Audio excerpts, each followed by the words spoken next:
Hello, world. Welcome to the Shannon Joy Show.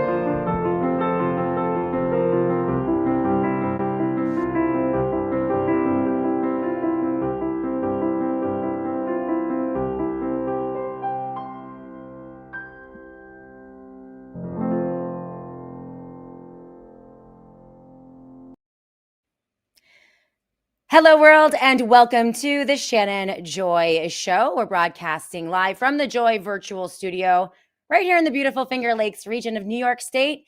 It's so great to be with all of you today. It is Wednesday, October 22nd, the epicenter of yet another very, very busy broadcast week, and we have a lot to do today on the Shannon Joy Show because it is Wednesday. Of course, it is crossover day. Dr. Mary Talley Bowden will be joining me at the top of the hour, right around 1 p.m.-ish Eastern time. We will cross over for about 20 minutes or so to talk about the news, the health news of the day, and medical freedom. She has a great show lined up for all of you. Directly after that, On Call with Dr. Mary Talley Bowden, sponsored by the amazing folks over at the Wellness Company, airs today on the SJ Network at 1:30 p.m. Eastern time until 2:30 p.m. Eastern time. So we're so pumped to host and platform the amazing Dr. Mary Talley Bowden, and her shows have just been absolutely killer. She has some of the best interviews. Last week, Dr. Drew, the week before, Dr. Peter McCullough, among others. We've talked to Brooke Jackson and Deb Conrad, their attorneys, Warner Mendenhall, and everyone who is doing anything in the medical freedom movement. You are going to see them on Call with Dr. Mary Talley Bowden. So that comes up live in just about an hour and a half right here on the SJ Network. And of course, thank you everyone who is watching this show live on the network. We're live on Rumble, live on Twitter, Spreely TV, which is Roku TV and Apple TV, live on YouTube, Facebook, Substack, and of course, an amazing partnership with the amazing production team over at Died Suddenly. We're broadcasting live on their massive Twitter platform. If you aren't following Died Suddenly, make sure that you do so. Huge thank you to TJ, who is producing the SJ show today and doing a fantastic job. We really appreciate you, TJ, and I appreciate all of you on the live chat. Of course, the kindest, smartest, most intelligent chat in all of Rumble. You all look fantastic today. CM1968 gets the award for the very first comment of the day. Hello, everyone here on the Rumble chat. I have a question. Who is actually paying for Trump's extravagant, fake gold-plated ballroom that will host the well-connected billionaires, the technocrats, etc.?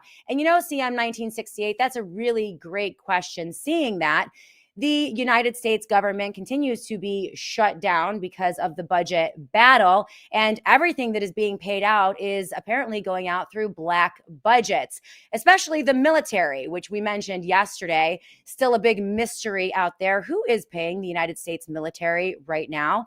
They all got their paychecks on October 15th. Trump intimated in a press conference that he had a donor, a very wealthy donor, who was going to pay that or make that payment.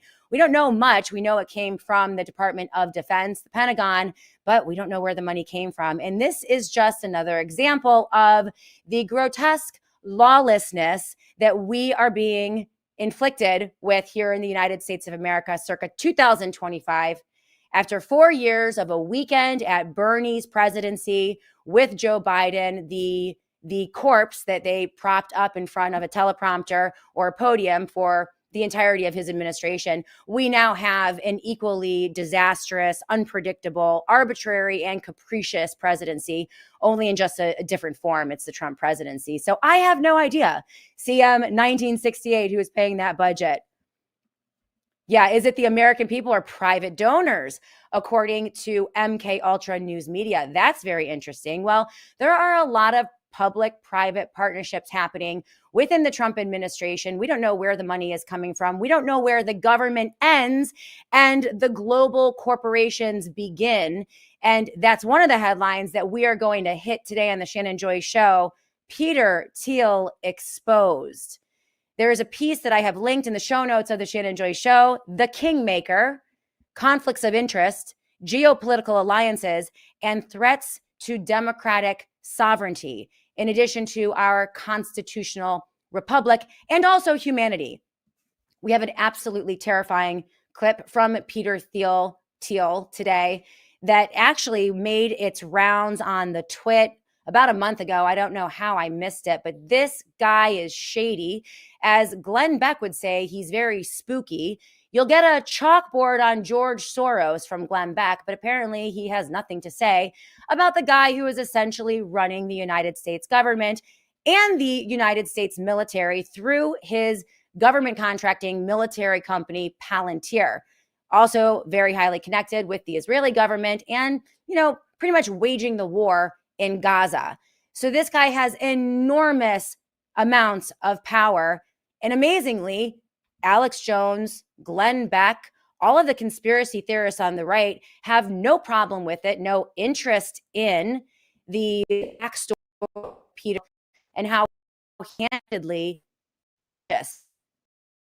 our politicians and so much that is happening in the United States today. In this piece, one of the key takeaways, and it's about 20 pages printed out.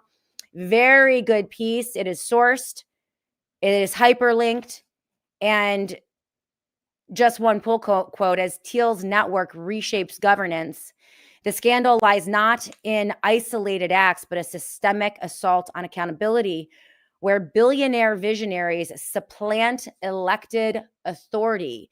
It is the technocracy, the techno-fascists. And it doesn't help that Peter Thiel is a very bizarre, frankly, insane transhumanist. And we have the clips to prove that. So we're going to be looking at that piece today from The Page. Very, very good piece. And hopefully more will begin to wake up to the attempts to absolutely supplant our constitutional republic and the elements of a democracy here in the United States of America and also abroad. Also today, at bottom of the hour, right around 12:40, I hope to bring in Dr. William Makis for a part 2 to build upon the interview that I did with him last week. If you have not seen the interview with Dr. William Makis, you must see it. It is from last week, I believe on Wednesday. He is the most persecuted medical doctor, I think, on the face of the planet.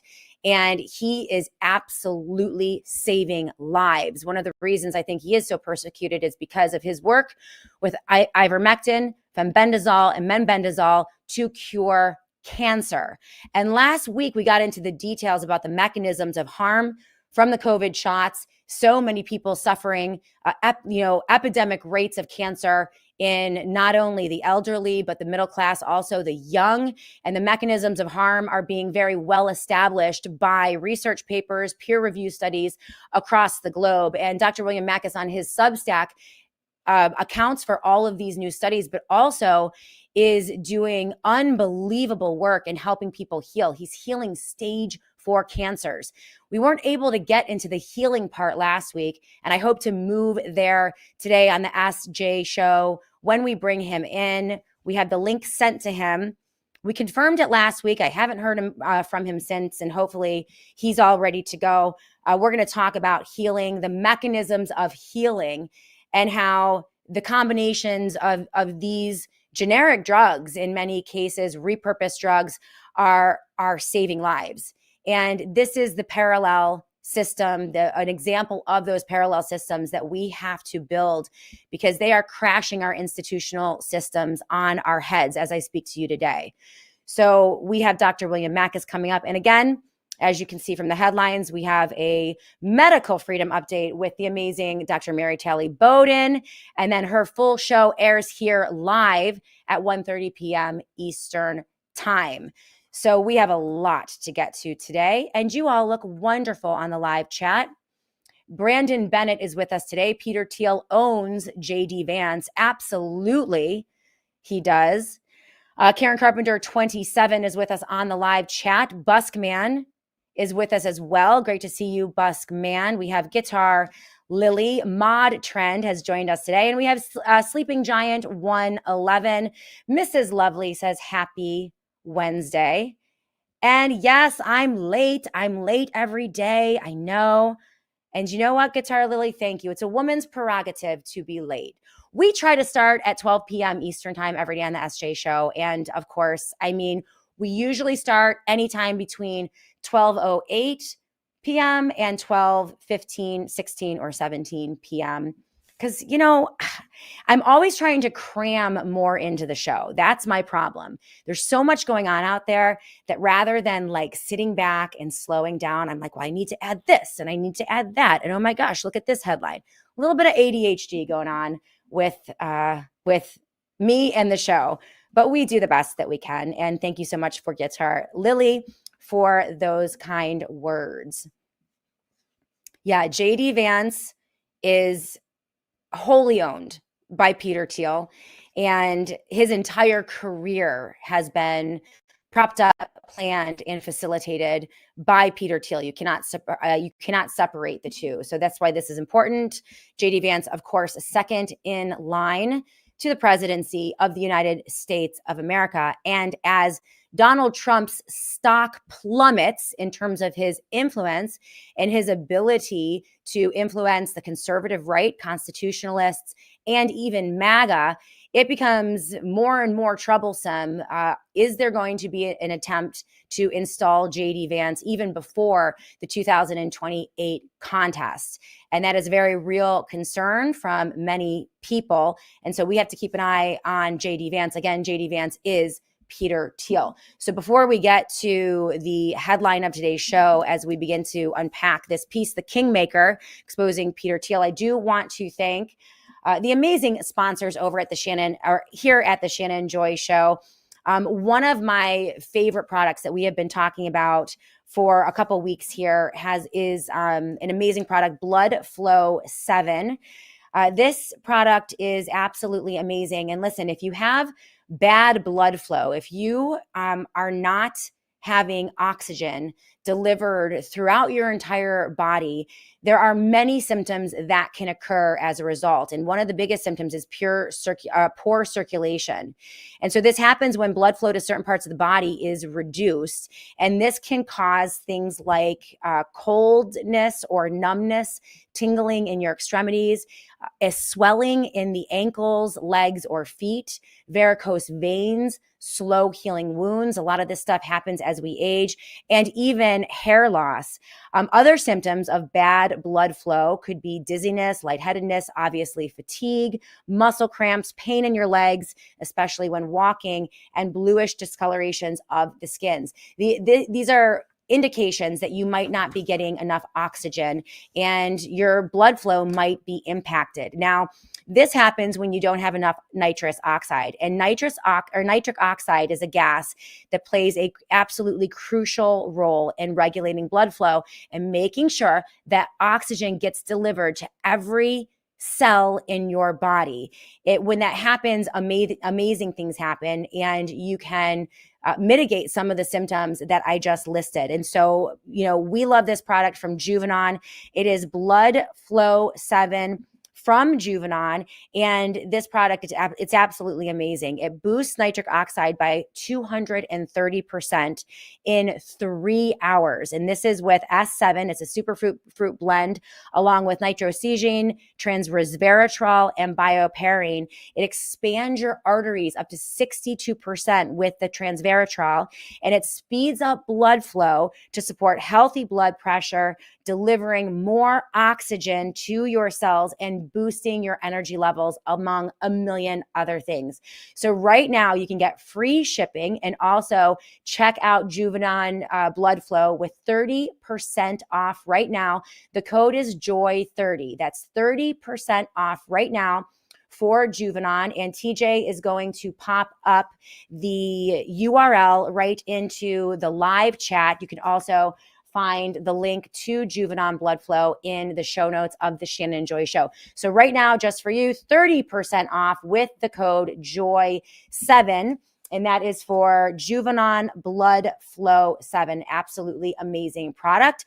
We're going to go to a quick break. When we come back, we're going to unmask Peter Thiel and take a look at this piece, which is linked in the show note, The Kingmaker and Conflicts of Interest. It is a big, big problem, and we are watching our government, our constitution, our system of governance here in the United States becoming completely supplanted by the technocrats and techno-fascists. Peter Thiel is at the helm, and not enough conservatives and constitutionalists know about this. We need to be alarmed by this. When we come back, we're going to unpack that right here on the Shannon Joy Show. Keep it tuned here. We'll be back in a minute.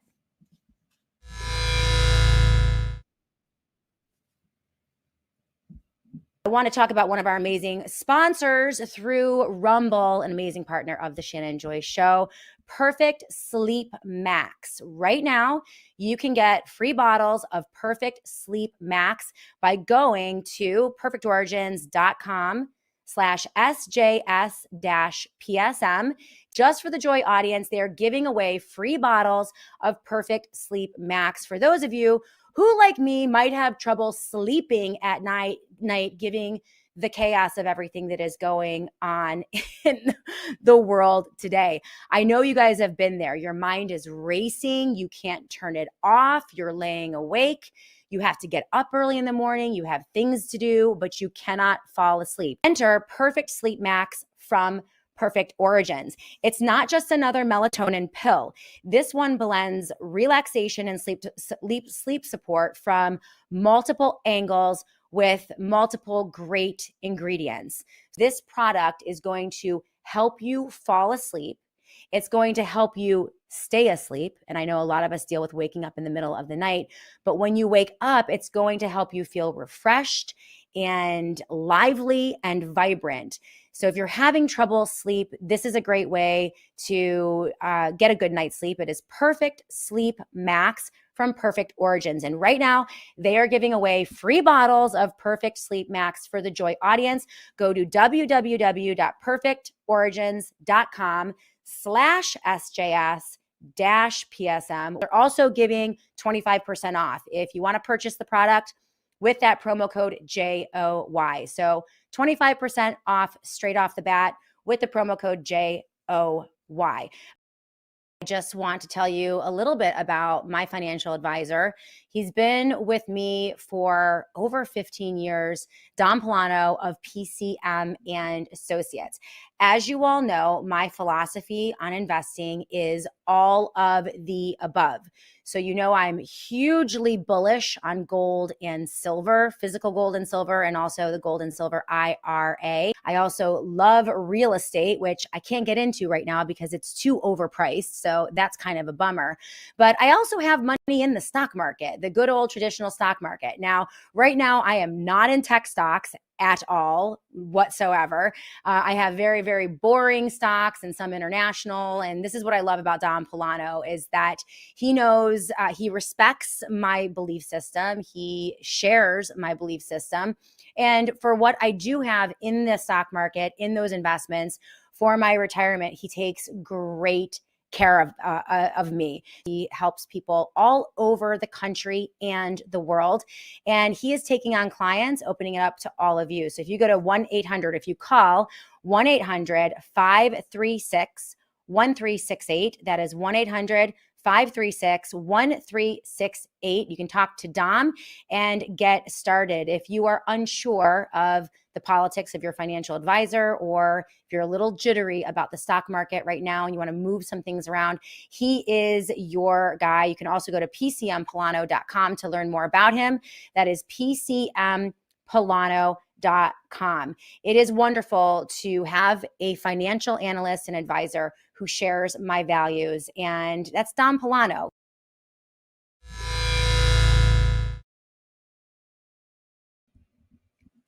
Welcome back, everyone, to the Shannon Joy Show. We are going to be bringing in to the Joy Virtual Studio in just about 15 minutes or so, Dr. William Makis to talk about healing, which I am so pumped. There's so much darkness out there. There's so much bad. But I love showing you guys what is happening outside of the institutions, what's happening in those parallel markets. And there is healing happening in terms of cancers, turbo cancers, cancers among young people. And Dr. William Makis is at the center. He's at the epicenter of that healing. And so we're going to be talking about that today on the Shannon Joy Show in just about 15 minutes. Of course, we're going to be bringing Dr. Mary Talley Bowden on with us as well in about 40 minutes to talk about her show today. But first, we're going to, we got to talk about Peter Thiel. So it was actually Dr. Mary Talley Bowden that got me thinking. Again, we've done deep dives on Peter Thiel. We have talked about Peter Thiel here in the Shannon Joy Show in the dozen or more shows that we have done on techno-fascism and the technocracy. You cannot unpack what is happening globally, a new governing system of unelected technocrats making decisions via algorithm and artificial intelligence for the entirety of the globe, tokenizing everything, including human beings, experimenting on our bodies, and essentially putting the entire planet on this type of new digital reservation. That is the goal. These are the grand plans of what I used to call megalomaniac control freak lunatics.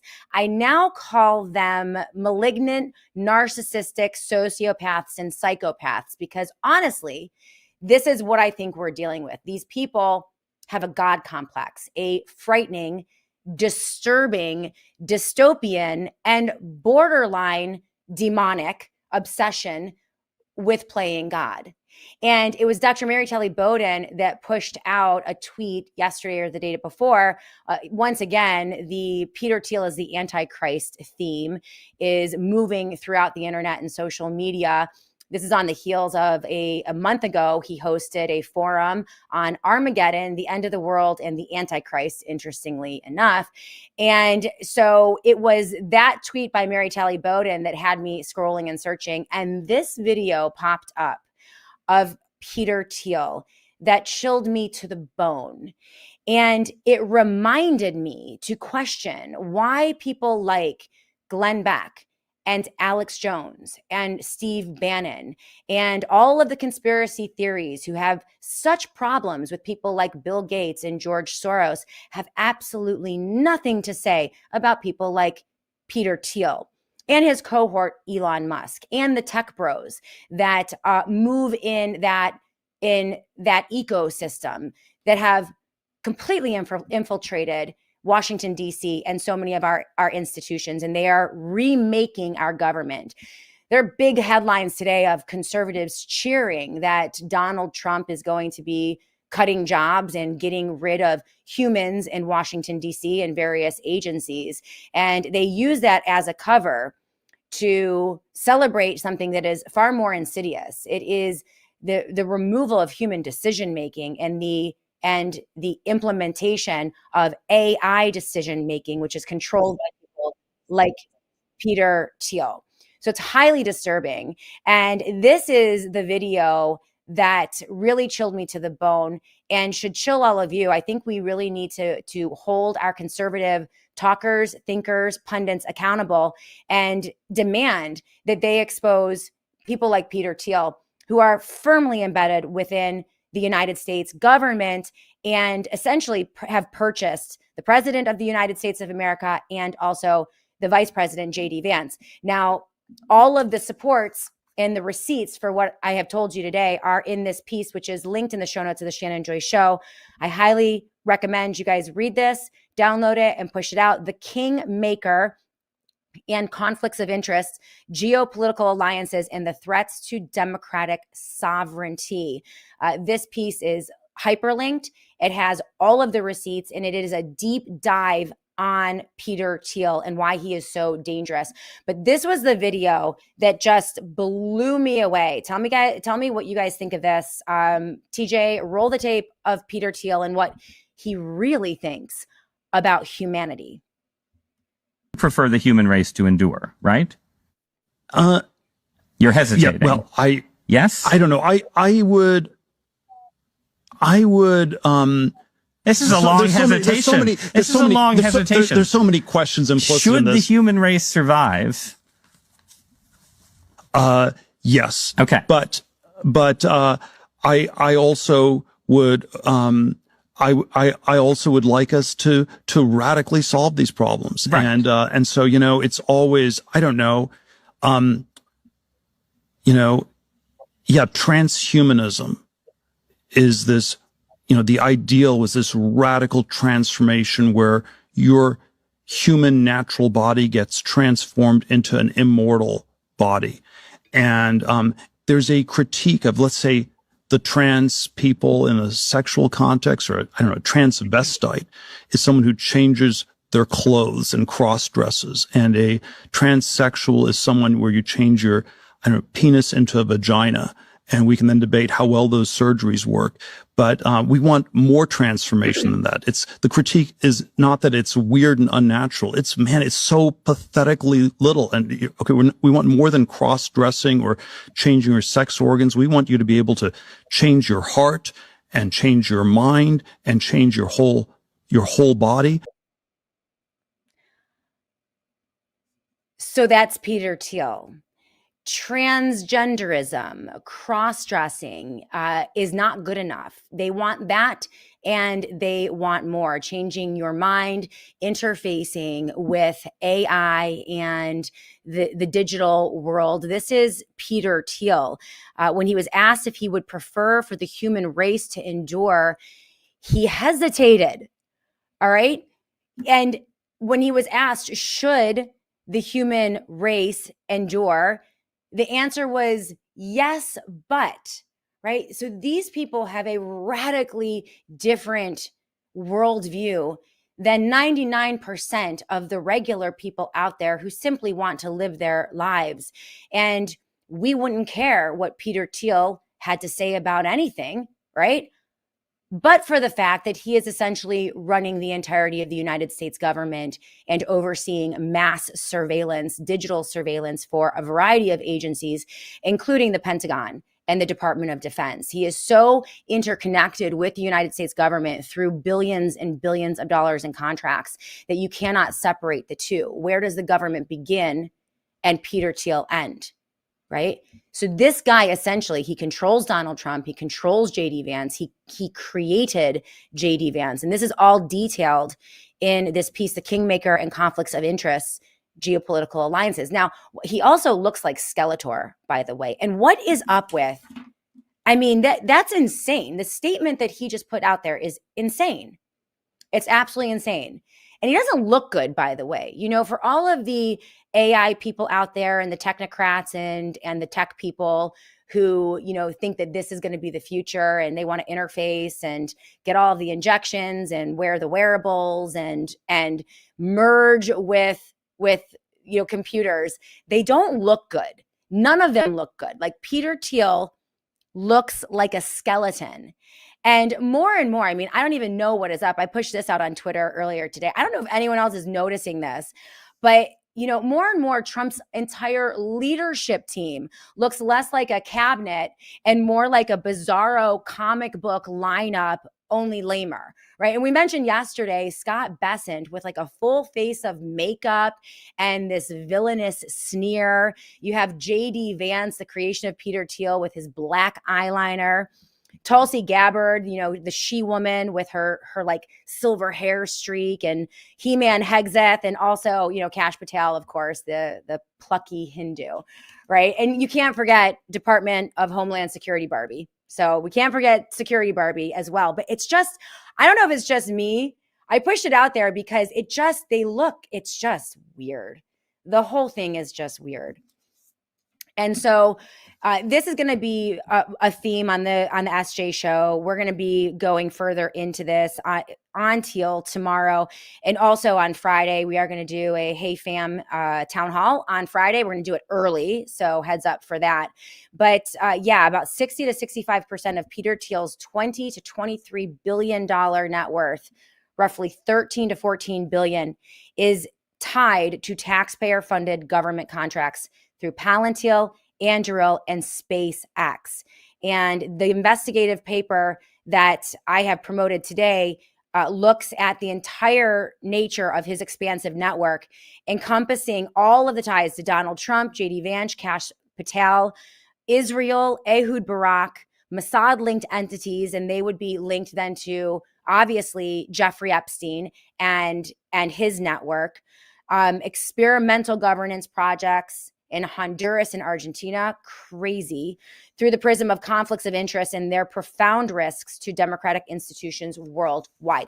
This is pretty much everything. And I want to encourage you guys to watch the Technocracy Roundtable tonight here on the SJ Network. It will be live. Courtney Turner, Aaron Day, and Patrick Wood with a full-scale exposure of the technocracy and the rise of the techno-fascists, including a deep dive on Peter Thiel and transhumanism and why these technocrats are so obsessed with it.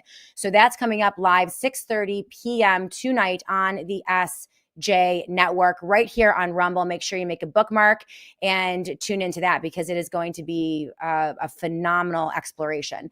So we're going to take a quick break. We do have Dr. William Makis ready to go here in the Joy virtual studio. We are now going to pivot. We don't want the technocrats. We don't want transhumanism. We don't want the shots. We don't want all of these things. And I think more and more Americans are going all natural, looking for the 100% organic human route as opposed to what we've seen. And one of the things that we're facing as a society is the injection of the mRNA technologies into billions of humans across the globe. It is creating turbo cancers, among other debilitating health impacts. Dr. William Makis is at the forefront of the cure. And when we come back, we're going to spend about 20 minutes with Dr. Makis talking about how he is curing people, the mechanisms of healing, right? Even if you injected the poison and injected the shots, it doesn't mean that it's over for you. And this is what I love about Dr. Makis. It is a follow-up on our discussion last week. Keep it tuned right here, especially if you have a loved one or someone that you know who is struggling with some of these cancers, miraculous healings.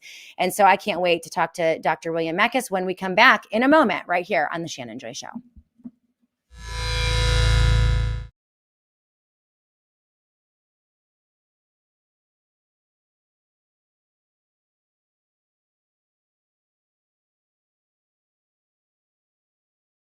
Do want to shout out one of our amazing sponsors over at Relief Band.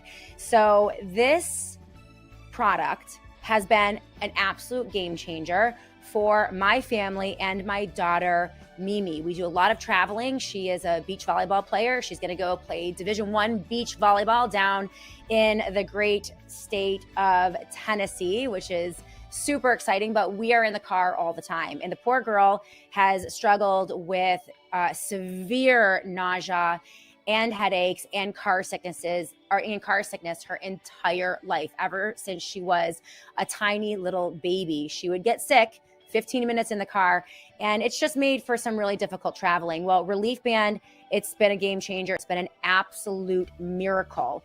Right now, we have an exclusive offer for the Joy audience and for Shannon Joy Show listeners on the podcast. If you go to reliefband.com, that's reliefband.com right now, use the promo code JOY and you will receive 20% off plus free shipping. So it's Relief Band, ReliefBand.com, and use the promo code JOY for 20% off plus Get ready to rethink how you build and deploy your retirement wealth. Traditional investing is dead. Aggregated total of monies in retirement funds in the U.S. are pushing $35 trillion right now. The capital's there, and it's invested in just basic stocks, bonds, mutual funds. And I think that the investor of today just needs to expand what they can do with that money. So with Rocket Dollar, you can make private and alternative investments, single-family property, homes, limited partnership investments in private equity and venture funds. It could be even cryptocurrencies or digital assets and everything in between. Holding real estate next to your public stocks, and I always joke around that it's no longer the S&P 500, it's the S&P 7. And dollar for dollar, if you own these inside of IRAs, you typically end up getting 20 to 40% better annual returns than owning the same investment outside of that IRA account, because you don't have to pay taxes on an ongoing basis. I have parents who have no retirement savings because they work in the restaurant industry. I love that I figured out a way to be impactful to Main Street, normal working individuals, people that it would have changed the course of my parents' lives had they met someone like that.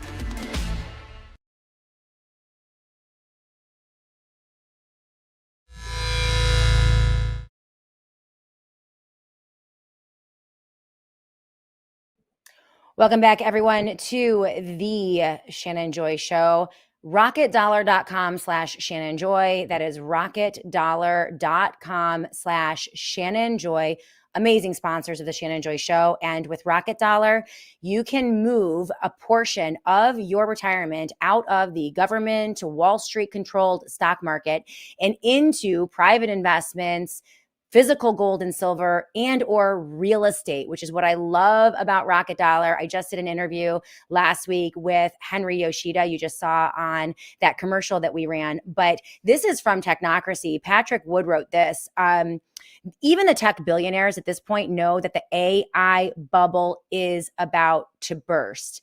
And he says that AI is the mother of all the bubbles. And when it pops, the explosion will take out most of the AI companies, all of their suppliers, writes Patrick Wood. Work will stop on half-finished AI data centers. Others will be shuttered because there will be no money to maintain them. When corporations realize that the ROI on billions of dollars invested never materialize, many will collapse under their own weight. And when that happens, as you all know, 30 to 40% of the entire value of the stock market is in the Magnificent Seven, those 7 tech companies. If you are not diversified out of the traditional retirement funds that are featured in the 401ks and IRAs, you are at risk. And Rocket Dollar has a ton of solutions for average Americans who have been saving their entire lives and want to move a portion of their retirement into something outside of Wall Street and our federal government. And so this is a way that you can, and they have everything. This is what I love about Rocket Dollar. It's not just gold and silver, physical gold and silver, but they also have real estate, private equity, private corporations, even crypto, if you're interested in crypto, which I am not, but they give you that option as well. So go to rocketdollar.com/joy. That is rocketdollar.com/Shannon Joy. Sorry, it's Shannon Joy. All right, without further ado, it is the good news portion of the Shannon Joy Show. There's a lot of bad out there, but there is always a silver lining. There is always good. And anyone who tells you that, there's no reason to get up in the morning because it's all going to fall apart, well, they're not telling you the truth. There are bad things out there, but there is also healing. There is light. There is truth. And one of my favorite guests, Dr. William Makis, is with me today to talk about healing and that light. Last week, Dr. Makis, we had you on the Shannon Joy Show. Welcome to the program. I'm so glad that you are here again 2 times in 2 weeks. But it was important to me to reach back out to you because you and I spent about an hour yesterday together talking about the dire situation, the turbo cancers, the poisoning, the just mass suffering from the injection of COVID shots, the mRNA technologies, and the spike protein. But we didn't get to the good news. And it is the majority of what you do. I mean, you see thousands of patients and you are healing people, particularly in the space of cancers. And so I wanted to bring you back on so that we could have a discussion about that specifically, and not just for cancers, but using some of the treatments that you've looked at, ivermectin and mebendazole for cancer prevention to heal it's not just cancers that people are suffering with because of the injections. There are other ailments as well. And so I just wanted to have a healing moment, a healing segment with you so that you can talk about that good news portion of what you do, the majority of what you do every day. So Dr. Makis, welcome back to the Shannon Joy Show. How are you doing? Thank you, Shannon, for having me back. I'm doing great. Awesome. Every single week on your Substack, there is a new story. There is a new report on miraculous healings. And one of the most recent one, you mentioned on your Substack, 42-year-old Cambridge, UK woman with stage 1 breast cancer, triple negative after 4 months. She has no cancer on pathology after surgery. These are the type of stories that you're telling every day. But why don't I hand the show over to you to talk about your work and the healing and what you're seeing in terms of those healings for patients across the globe. Shannon, I honestly, in cancer, I think the future is in repurposed drugs. Repurposed drugs like ivermectin, like mebendazole, the antiparasitics really seem to have a very strong effect on cancer. And oncology is always pushing for new, expensive, fancy drugs. We see it across the board. The latest push being, the AI-driven push for mRNA cancer vaccines, and we know that Right. they don't want to let go of the mRNA technology. They don't want to admit any wrongdoing. They don't want to admit that they've hurt thousands, perhaps millions of people with the experimental COVID jabs that still are causing heart attacks, strokes, blood clots, autoimmune diseases, now neurological problems. We see millions of people coming down with cognitive impairment, early dementia because of these jabs, and the cancer, the turbo cancer, which is just sweeping across all the mRNA vaccinated countries.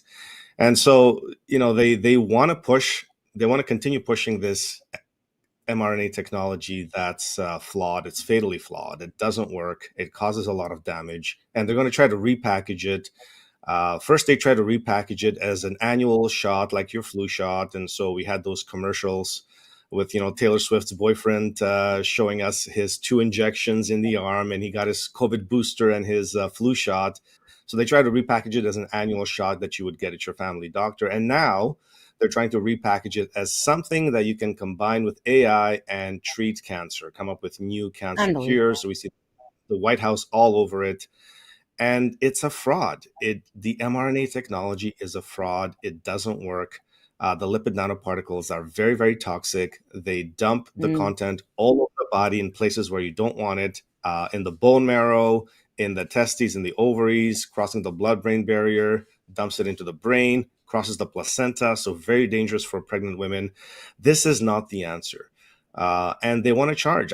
I know why they're doing it, because they want to charge $500,000 per cancer treatment when they actually roll this out. They've got it in phase 3 trials. There's actually a famous physician in Australia, Professor Scollier, who is very famous in oncology as a cancer researcher, and he had the jabs so he could keep his job. He had the COVID jabs, and then developed one of the most aggressive brain cancers there is.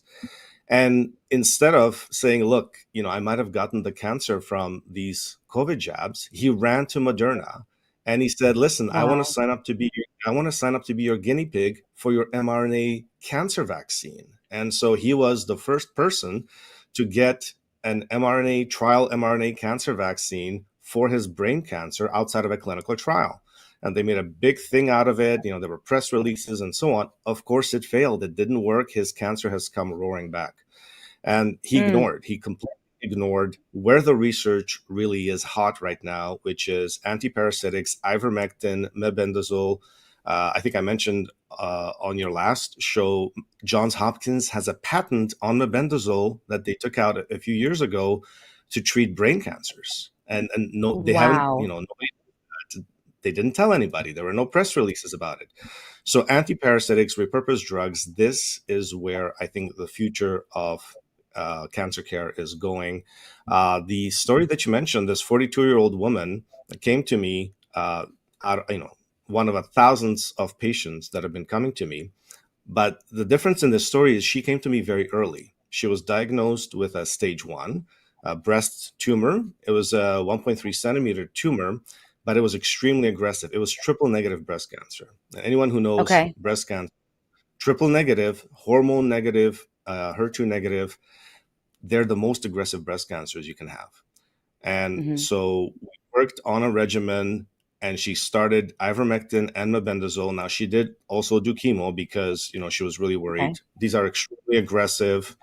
And so we did them together. We did the ivermectin, mebendazole together with the chemo for 4 months. She went for her surgery. On the surgery, there was no cancer at all. It was gone. There were no cancer cells left, nothing, completely gone. She was cancer-free, no other treatments needed. And so I always tell cancer patients, come early. Don't wait. Don't get talked out of trying repurposed drugs like ivermectin, mebendazole, fenbendazole. Get them as early as you can. Start them as early as you can. And you can do them with other treatments. You can do them with radiation. You can do them with chemotherapy, immunotherapy. You don't have to skip any of your conventional treatments. Of course, some patients choose to because, chemotherapy is extremely toxic. For some patients, Right. it's just too toxic. They can't handle it. Right. But you can combine it with your conventional treatments, get on it as early as you can, and you can see incredible results. Do you ever do you have stories or do you have insights into people who do just repurposed drugs, antiparasitic, and their results? Because you do hear a lot about what is called complementary care. So most Americans are very fearful, and so they want to pursue the route of the radiation, the chemo, and those other traditional treatments, but they supplement that with some of the protocols that you put in place. Have you had any successes with people who did just the protocols and did not engage in the traditional cancer treatments? We have. So it is possible to treat your cancer with just repurposed drugs like ivermectin, fenbendazole, mebendazole. Now, these are the most powerful, the antiparasitics. I also use CBD oil. CBD oil also has anti-cancer activity. For example, there are 2 published case reports, and this is really fascinating. I always love talking about this because, again, nobody knows about this.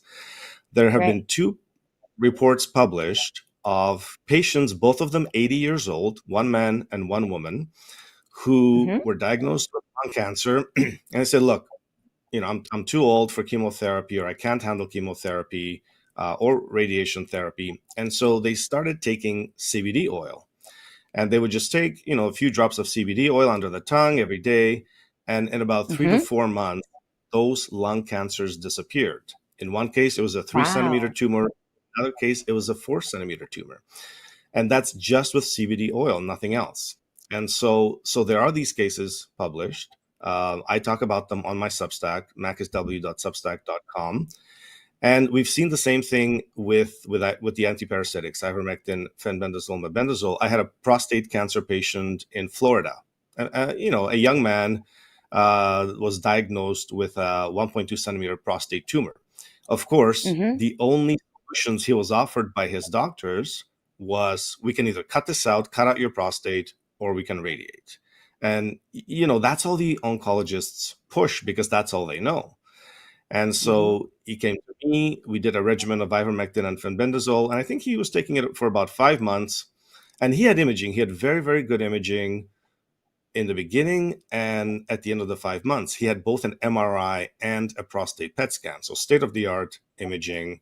And after 5 months, his prostate cancer was completely gone, and his urologist declared him cancer-free. And he had no surgery, no radiation, no chemo. He completely cleared his prostate cancer with just ivermectin and fenbendazole. So it is possible. Now, where we need to find out is how successful is this, in which cancer, and so on. And this is where the ivermectin research becomes really, really important. And of course, I've been here in Canada, I've been trying to encourage the government to support me, support my clinic, and really support research into these antiparasitics. And I've been stonewalled. I've had my accounts frozen. I've been threatened with imprisonment. I've been viciously attacked. They went to court. The medical board went to court, committed fraud in court, claimed that ivermectin is dangerous for cancer patients. And they put that on their website for all the doctors, for the 11,000 doctors to see. Ivermectin is very dangerous. Dr. Makis is giving dangerous advice. Don't go to him. Don't listen to him. This is not the way to go. And these are conservatives. Again, these are Canadian conservatives just trying to shut me down, shut down my clinic and hurt my cancer patients. Well, that was Alberta Premier Danielle Smith, who is very friendly with President Trump and the Republicans in the States. And yet, last month I went to Florida. I met with Dr. Joseph Latipo, Florida Surgeon General. We discussed my work with ivermectin, fenbendazole, mebendazole. He's fascinated. He's very interested.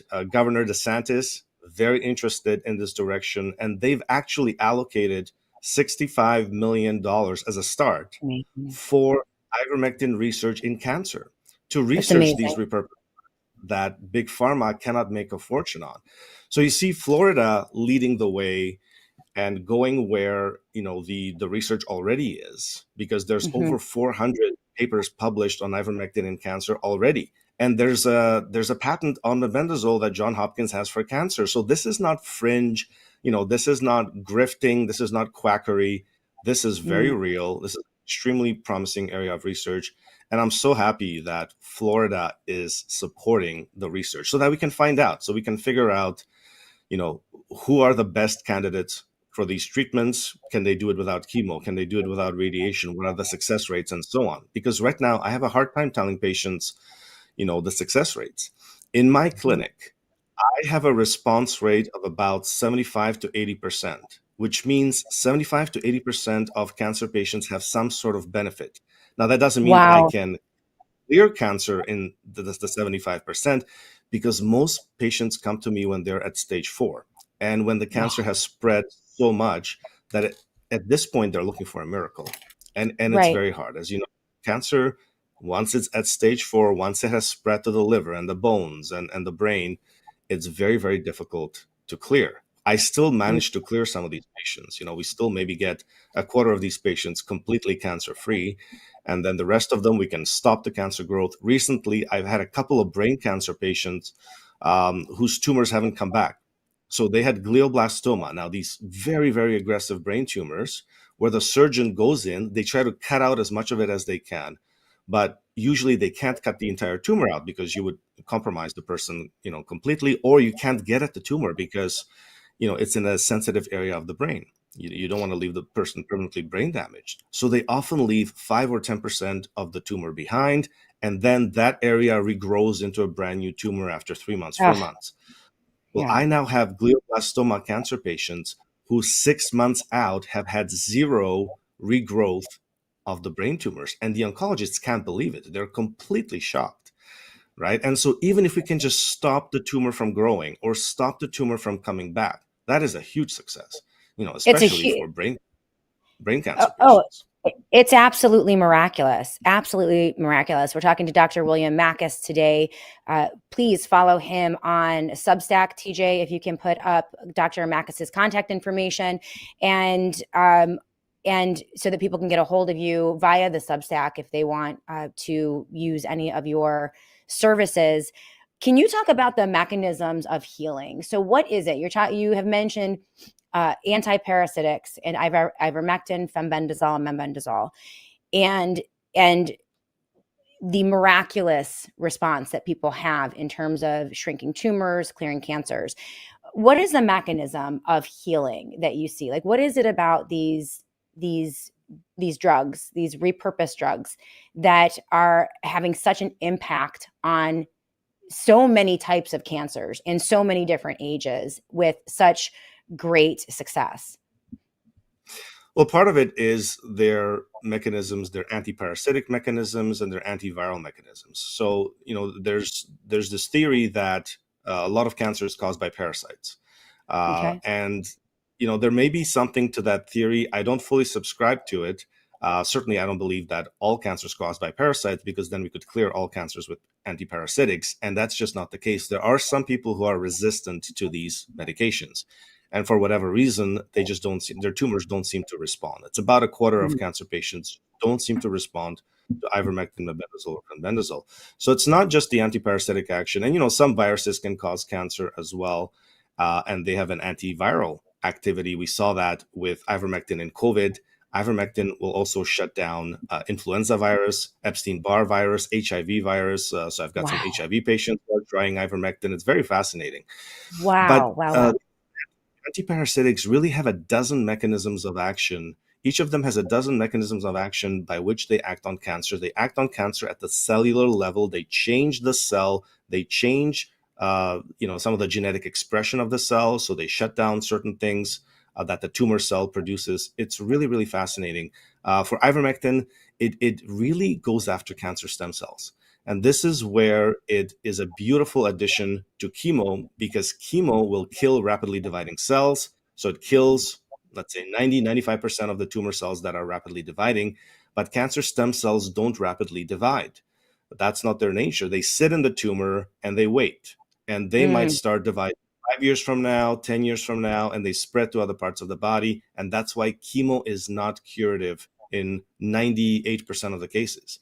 They will always tell you chemo is palliative, not curative. Those are keywords, by the way. When the oncologist tells you palliative versus curative, those are keywords to tell you we can't cure you with chemo. And they know why, because they can't kill the cancer stem cells. And so ivermectin can actually go in and kill those cancer stem cells. That's something that chemo is not capable of doing. That's why we're seeing results with chemo plus ivermectin that oncologists have never seen, because they have never seen cancer cell killing that is so good and tumor shrinkage that is so dramatic. When you add the ivermectin, you're targeting the cancer stem cells. So that is a fascinating feature of ivermectin. Another feature of ivermectin is it's able to reverse resistance to chemo that cancer cells develop. And so ivermectin will go in and it'll actually change the cancer cells from being able to pump chemo out of them, and now they're chemo resistant. It actually removes the ability of cancer cells to do that. It inhibits those pumps that pump the chemo back out. Now the tumor cell is susceptible to chemo again. The patient gets chemo and the cancer cells are all killed. Again, these are just two of the dozen mechanisms that researchers have found. And this has all been proven in preclinical research. That's why there's over 400 papers on ivermectin and cancer, not because it's something that's, it's a fad or something curious. They've studied the molecular mechanisms of how ivermectin is attacking cancer. And this is where, a lot of doctors who make fun of ivermectin or who attack ivermectin, this is really where they show their ignorance of the research. These 400 papers, most of them published in the last 5 years, that go into the mechanisms of how ivermectin is doing this. And same with fenbendazole and mebendazole. Quick example is fenbendazole and mebendazole, also antiparasitics. They kill different types of worms and parasites than ivermectin does. They shut down glucose transporters on cancer cells. So they prevent the cancer cell from taking up glucose and using it as a fuel source. And that's one of the major ways. Exactly. Sugars. This is one of the major ways by which tumors grow. When they have access to sugar, they use it as fuel, and then you have these rapidly dividing cells that have plenty of fuel to grow. So they shut down tumor growth by shutting down these glucose transporters. So that's a fascinating mechanism. Again, you don't see that with any type of chemo, any type of immunotherapy. There's no other fancy drug on the market that does that. And it's so affordable. Oh, go ahead. Yeah. No, I was just going to say another mechanism is they stimulate an increase in your levels of p53 tumor suppressor protein. And p53 is implicating in up to 70% of all cancers. And one thing that shuts down your production of p53 is COVID vaccines. COVID vaccines have been actually shown to damage your p53 tumor suppressor gene and make you much more susceptible to cancer. That's one of the proposed mechanisms of why so many of the vaccinated are getting cancer. Fenbendazole and mebendazole will stimulate production of this tumor suppressor. And what does the tumor suppressor does? It stimulates apoptosis, which is programmed cell death in cancer cells. So it actually puts cancer cells on a pathway to self-destruction, to cell death. And again, there's really nothing else that does that. So amazing. You combine it with conventional treatment and you get this really enhanced cancer cell killing. And when you do them by themselves, so they've looked at animals, they looked at the tumor sizes when you give just ivermectin by itself, when you give just fenbendazole by itself, and the tumors are much, much smaller in animals that get these antiparasitics than if you don't give anything. So we know that there is this inhibition of tumor growth in these antiparasitics, and it's just an added bonus. Sometimes it's enough to clear the cancer completely. Other times you can slow down the tumor growth and you may have to add the chemo. This is really for my stage 4 cancer patients, because I get this question all the time. I want to avoid chemo. I want to avoid chemo. We would all love to avoid chemo, of course. But when you're at stage 4 and you're dealing with a situation that for conventional oncology is a death sentence, stage 4 pancreatic, stage 4 ovarian cancer, stage 4 colon cancer in many cases. For the oncologist, that's a death sentence. They're not looking to cure you at that point. They're looking to just extend your life. So at that point, you really do need to throw everything at it. The body's been through a lot of damage by that point, and an antiparasitic may not be enough to reverse all that damage and stop these aggressive tumors once they've gotten that far. So that's why I say, look, you may have to combine it with chemo because it's stage 4. You want to hit this cancer with everything you can. Maybe in the future, we will develop better ways to deliver ivermectin, better ways to deliver fenbendazole, so that they're not, processed by the gut and the liver, and you get only a small percentage of the drug that you took. South Korean researchers, what they're doing right now is they're actually putting fenbendazole into these, liposomal particles to try to improve delivery of the fenbendazole to the tumor. And they're showing improved cancer cell killing with that. That's Amazing. why we need that research. And that's why Florida is so incredible. And I really thank Governor DeSantis, his wife, Casey DeSantis, who announced this allocation of $65 million to study ivermectin, mebendazole, fenbendazole, and to study these repurposed drugs. And this is really the first government that has put their full backing towards this new cutting-edge cancer treatment area. As always, the Sunshine State, a light in a very, very dark world, leading the way and backing up the important work of Dr. William Makis. We will be watching everything that you're doing, Dr. Makis. I hope to have you in on a regular basis because the work that you're doing is extraordinary.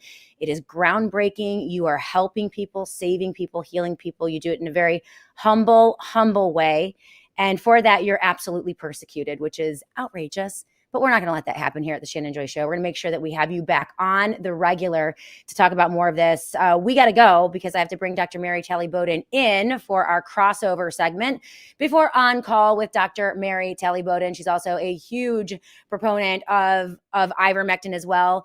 Dr. Makis, if you can let the audience know how to, let's bring him back real quick, TJ, so he can tell everyone how to find him and how to support all of his work, and then we'll let you go. But yeah, we got about 45 seconds left if you want to let everyone know what they can do to help you and also reach you. Well, if anyone needs to reach me for advice or cancer consultation, I can be reached on my email, info@makisw.com, and be very careful because there's hundreds of scammers who are using variations of the email, the name, and so on. I don't have a website yet. If I come to the United States, and it would probably be Florida, I will set up a website, a big clinic, and everything. But for now, it's info@makisw.com. You can follow me on Twitter and my success stories on Twitter @Makis Medicine. That's Makis Medicine, one word. And my Substack, where I also post all my testimonials and latest research, makisw.substack.com. Amazing. We'll pop that up in the show notes of the Shannon Joy Show and also on the live chat, TJ, if you can get on that ASAP. That way everyone can find you very easily. Thank you so much, my dear friend. Keep it up. We'll have you on again. Okay. We're going to continue this message of healing because it is so important, and we appreciate you. All right. Thank you so much, Shannon. Okay. All right, guys, let's go to a very quick break. When we come back in, we're going to welcome in the amazing Dr. Mary Talley Bowden. We are just minutes away from live On Call with Dr. Mary Talley Bowden. She has a great lineup today. And of course, all of the news that you need within the medical freedom movement. Of course, Dr. Mary Talley Bowden, a huge proponent of ivermectin. And I'm sure that I can have a great conversation with her about that in our crossover show. So keep it tuned right here. Of course, we are so thankful to our friends over at the Wellness Company for supporting this show. And you're going to hear from them throughout the show, but we couldn't do it without them. So make sure that you always use the MARY promo code anytime you shop at the Wellness Company. So if you need that ivermectin, you need a second opinion, you want an emergency kit, you want to get ivermectin on hand, any of the things that you need, the spike control from Dr. Peter McCullough, make sure that you are using the MARY promo code. This is going to get you a discount, and it lets them know that we are sending you. So we are going to go to a quick break. When we come back, we're going to welcome Dr. Mary Talley Bowden in, and keep it tuned right here on the SJ Network. We have an entire hour and a half of more content and more news that you need to stay healthy and out of the medical industrial complex right here on the SJ Network. We'll be back in a minute.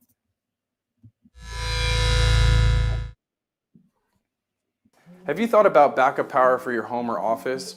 Here at Satellite Phone Store, we are well aware of a lot of different scenarios where you may lose power. That could be anything from weather to emergency situations.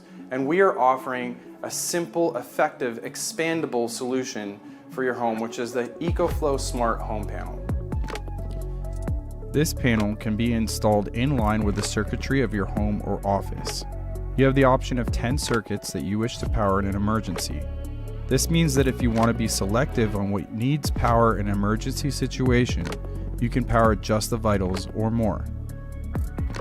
What this means is that if you want, you can just distribute power to your kitchen, for example, giving you power to keep the refrigerator and cooking going without interruption. If you're in an office, this can serve to keep computers, hard drives, and servers running without interruption. More or less, this lets you tailor a system that lets you conserve and distribute power where you see fit. It is able to power water heaters, well pumps, and dryers.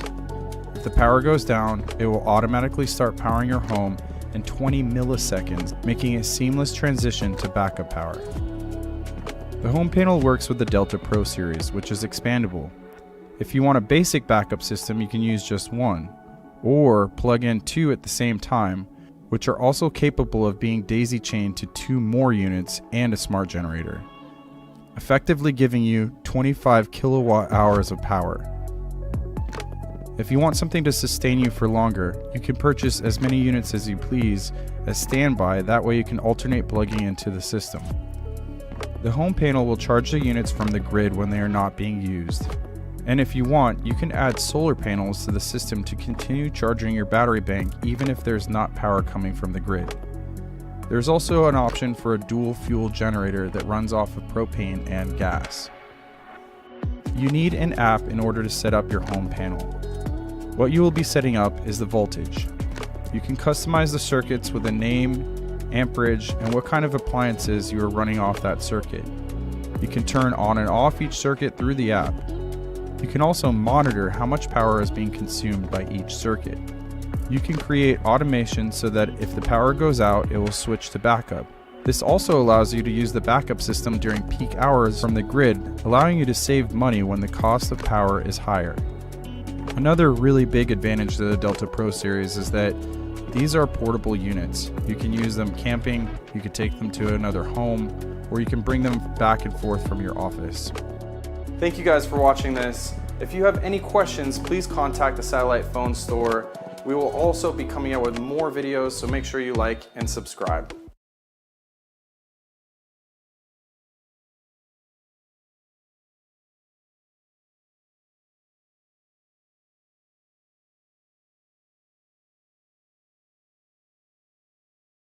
We are so thankful for our sponsors here on the Shannon Joy Show. And one of our most amazing sponsors are the folks over at Brightcore. Please go to mybrightcore.com/joy. That's mybrightcore.com/joy. We want all of you to try an amazing product called kimchi. It can also help you with post-vaccination resilience. So this is from their website, and I thought this was amazing.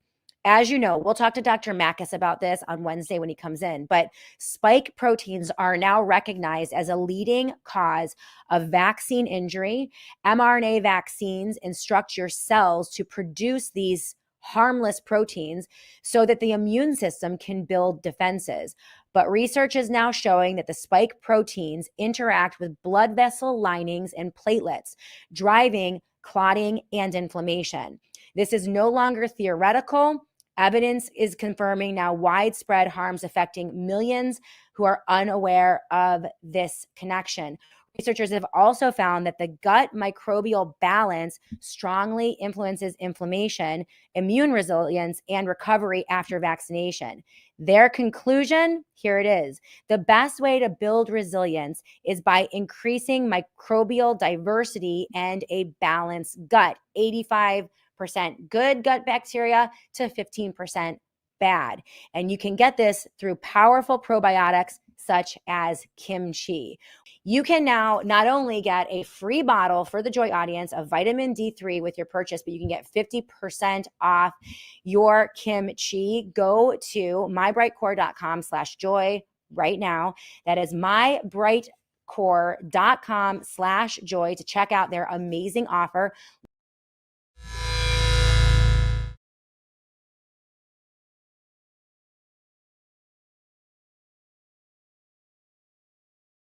Segment of the Shannon Joy Show. Make sure that you visit my website, theshannonjoy.com. That's theshannonjoy.com to sign up for my daily e-newsletter. And please consider supporting all of the sponsors. We're going to bring in now Dr. Mary Talley Bowden for just a very quick overlap. I know she has an amazing interview lined up on the economics of healthcare with Dutch Rojas, but Dr. Mary Talley Bowden is with us. We're typically supposed to overlap for about a half an hour, but as usual, I started the show late. Then I brought Dr. William Mackis in late. Then we ran late, but I'll try to be better next Wednesday. Dr. Mary Bowden, welcome to the final couple minutes of the Shannon Joy Show. How are you doing today? We're live. I'm great. It was a great interview with Dr. Mackis. I learned a lot. He's unbelievable. I'll connect you with him. And I know I'm like, wow, you are such a proponent of ivermectin and what he's doing in Florida with DeSantis and Dr. Joe Ladapo is extraordinary. I just can't believe how suppressed ivermectin has been and the lengths that they are going. Girl, I thought you were you really are one of the most persecuted medical doctors on the face of the planet. But what they're doing to Dr. Mackis is unbelievable in terms of his persecution, to the point where he's trying to escape, I think, to the US. It's crazy. Yeah. He needs to flee Canada. He really does. Now, last week, and I have this video, but we're not going to have time to run it. Really loved your statements to the Texas Medical Board. They issued your reprimand on Friday. We posted it out on Twitter, and you were amazing. If you guys haven't seen Dr. Mary Bowden's response to the Texas Medical Board, it was basically, screw you. I am proud of what I did. I don't regret it whatsoever. I helped a person. I mean, I was pumping my fist and this is why people love you so much, because you just gave it right back to them. Before we close out and get you set up for your interview with Dutch, how do you feel about that reprimand and where are you guys going to be going in the future with this? You mentioned in that statement that you were this was not going to go away, that you were going to appeal this, you were going, that reprimand and take this all the way to the very end. What did you mean by that? Well, we're requesting a rehearing because unbeknownst to me, while I was ranting, my lawyers weren't even there. They were not allowed into the Teams meeting. So I was kind of miffed afterwards. I mean, I texted you. I was like, where were my lawyers? Yeah. They didn't say a word. And they weren't allowed onto the meeting. So that's why they were so quiet. So we are requesting a rehearing. That's step one. Okay. And then at that point, we will appeal to the Court of Appeals in Texas. And if that doesn't work, then we take it to the Supreme Court. I'm also suing them for violating due process. I'm suing the board and individual members of the board. I'm also getting ready to sue this umbrella organization called FSMB, or Federation of State Medical Boards. They sent out a directive to every state medical board in the country in July of 2021, instructing them how to go after doctors for spreading misinformation. So I'm joining a lawsuit with 3 other doctors to hold them accountable for that. Good for you. Good for you. And this is why we love Dr. Mary Talley Bowden. It's why you need this platform. And I love that you're growing the platform. You're doing great, by the way. Your interviews have just been phenomenal. You ask all the right questions, and I just really appreciate everything that you're doing. So thank you. And I'm kind of bummed that we don't have more time. Sorry, I get started late, Mary. That's my problem.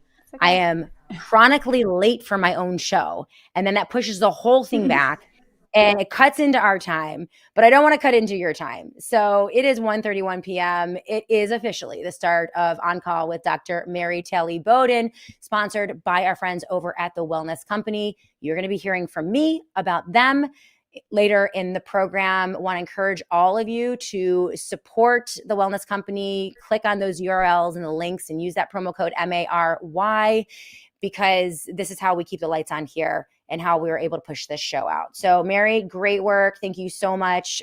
Really looking forward to your interview with Dutch Rojas coming up. We're going to go to a quick break. There's a little hold as we shut down the Shannon Joy show and relaunch the On Call with Dr. Mary show. It's usually about a minute lag or so, maybe a little bit more. So don't go anywhere. Keep it tuned right here. When we come back, Dr. Mary is going to introduce her show and bring in her special guest. Cutting edge information right here every Wednesday live on the SJ Network. Also broadcast on Dr. Mary Telly Bowden's Twitter handle as well. You can watch right there. Huge audience and growing every single week. So thank you so much, Dr. Mary, and have a great show, okay? All right. Thanks, Shannon. All right. You guys have a great day. We'll be back tomorrow on the Shannon Joy Show to do it all again. But up next, On Call with Dr. Mary Talley Bowden.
If you're like me, you're utterly confused by our healthcare system. You're probably utterly confused as why our government is shut down. And that confusion prompted me to bring on our guest today because he is an expert in untangling our gigantic, complicated healthcare system. He has been at this movement for much longer than I have. I first found you, Dutch, on LinkedIn before the pandemic when I was trying to figure out how to start a direct specialty care clinic. So 6 months before the pandemic started, I opened my own clinic and I decided I was going third-party free, that I was not going to contract with insurance companies, the government, or hospitals, and the only people are going to work for are patients. And so I did my research primarily on LinkedIn. Now I'm not really allowed on LinkedIn, so I don't go there very much. But Dutch caught my eye early on, and he's very outspoken. He's very knowledgeable on how we can fix our healthcare system. He has his own podcast. I believe it's called The Doctor's Lounge. Is that right, Dutch? Yes. Okay, yeah. And can you hear me? Written a book. I can hear you. Yeah. Okay, good. Okay, so he has a book. I believe your book is called Too Big to Care. Yep. And what am I have been clashing with hospitals, and I think we have a common bond in that we think this whole nonprofit business of hospitals is complete BS. Can you elaborate on that? Well, thanks for having me on your show. You know, I admire you greatly. Lots of respect for you. I do remember a meeting and we talked about ENT prices. And I remember because my little girl was having her adenoids out. And then I remember like looking at a bunch of different physicians and saying like, well, where can I go around the country? We were living in New York full time at the time. And I was like, where can I go? Like, this is insane. I don't want to go to NYU Langone. I don't want to go to Columbia. There's nowhere else to go. What can I do? And I remember, I don't know if you and I talked or you talked with my partner, Bud Brooks, who's in Dallas. But anyways, I remember becoming a big admirer and then watching your X account just explode once the pandemic went crazy because you were trying to defend patients. And so, no, great to talk in person. And yeah, we do have the problems are real and the challenges are real. I would say, I don't think they're overly complex. I think we've allowed lots of nonprofit health system fancy people to kind of muckety up the whole thing. But it is pretty straightforward, and hopefully we can have a good conversation around it. Yeah, it's going to be great. Yeah, I'm thrilled to have you on. And let's start with, let's start with the government shutdown. And they seem to be fighting over ACA. Can you tell us sort of what is ACA to begin with, and why are they fighting over it? Well, look, the Affordable Care Act was written much to put single payer on the board, right? Hillary Care was going to do single payer. The Heritage Foundation wanted some type of catastrophic care in the late 90s, early 2000s. When you look at what the government has wanted to do, and I think it's largely run by big industry. I don't think I wear a tinfoil hat. I don't think, there's some master planner up at the top saying, well, we're going to make this happen. But I think it's always been the overwhelming strategy. Like, how do we control 20% of the GDP? And so the Affordable Care Act did a couple things. One, it was a psychological masterclass in how to manipulate people and how to get them to do what you want. I mean, if you think about it, I was in New York City as a young accountant paying $188 for my catastrophic insurance. I still have my bill. I brought it out on a podcast the other day. And I paid $188 a month and I had a $10,000 deductible, but I was 23 years old working at an accounting firm. Like, what else did I need? I'm like, if I get in an emergency situation, like what else could I possibly need? Like, then I have to pay for something. But other than that, I'm a healthy young guy. Well, so of course we can go through the lies, which are, if you like your doctor, you can keep your doctor. We know that's not true. If you like your plane, you can keep your plane. That's the one I had the biggest challenge with. And then, they'll say things like, I hear this all the time, and I really do try to educate people, and it always turns into a political battle, which I don't want, right? I want it to be about healthcare. They'll say things like, well, Dutch, we had all these people that had pre-existing conditions. And, I mean, the ACA fixed that. And I'm like, okay, well, then let's have a real conversation about that. How about you and I have a conversation about, did workers' comp cover pre-existing conditions? Well, Dutch, what's workers' comp? Like, people don't know. So we're already like kind of learning. And then people say, well, I'll say, well, what about Medicare? Did Medicare cover pre-existing conditions? Well, yeah. Okay, well, that's 68 million people, man. Well, what about Medicaid? Does it cover? Well, yeah, it covers. Okay. Well, how about large companies that had self-funded health plans? At the time, there were 70 million. Today, there's 105 million represented by. So I'm like, okay, look, we're at 200 plus million people. What do we have left? How about the military? TRICARE and Champus. I'm a Marine Corps vet. Like, I'm covered by pre-existing conditions. Like, I can't. So when we get down to it, it was like 8 million people were not covered by pre-existing conditions. Well, what else could we have done with that? People like me went to Washington and said, well, here are the solutions. And we offered them. And the bureaucrats, as normal, were like, we don't want to do that, right? Because the hospital lobby is strong. The insurance lobby might be the strongest lobby in the entire world. And then you had financial services. And so you had something that was told and taught to people like, hey, we're going to protect your children. We're going to help you get a relationship with your doctor. We're going to give you access. We're going to give you a better plan. We're going to make sure it covers everything and you don't have to pay. And this was like, it was all not true. And, I think for people like me, I'm now 50 and I was 25 in 2000, right? So 35 when it passed. And I think that was the coming of age time. When you're like 32, like you really start not accepting things as they are and you really start asking questions. And I think the ACA really taught me, break down everything deductively, don't think about it politically, and just look for the answers to the questions that people are asking and what happens. So today you've got very much a political battle. This has nothing whatsoever to do with healthcare. It is between the right and the left. And certainly there are nuances both ways, right? Like I could go up and argue for both sides. But at the end of the day, the Democrats want single payer healthcare. They want control over 20% of the GDP. And what people like me fear, right? And I am horribly autonomous. I have so much agency that I couldn't possibly stand to have anybody tell me anything, right? That's just how I'm built. I am a guy from the Netherlands who came to the United States. And right, I know you can identify, which is why I like it. I came to the United States. I then volunteered to be a Marine before I was a citizen. Then I became a citizen. Then I learned English. And I'm like, I don't want to be told anything. And I think the idea of the government telling me, like, we're going to be in charge of your healthcare and you're going to pay us more in taxes, I don't think I could stand that. I think that I would fight to the death before that happened. And that's what I think you and I think there's more people than we know that are also doing the same thing, right? We are literally fighting every day. Like we all have regular jobs and then we're doing podcasts. We're going speaking. In 1 hour, I get on an airplane to go to Kansas and I'm going to all the best towns in Kansas. I'm going to Salina. I'm going to Manhattan, Kansas. I'm going to Wichita, and then I go to Kansas City. So I got a 4-stop tour. By the way, this is all volunteer work. It's not like someone's paying Dutch Rojas to like, hey, here you go. Tell us the truth about the ACA. It's like, no, I'm just here to help you understand it better because you're being lied to and you're being manipulated. I don't think the shutdown is necessarily about Medicaid, but I mean, like it's a whole other problem.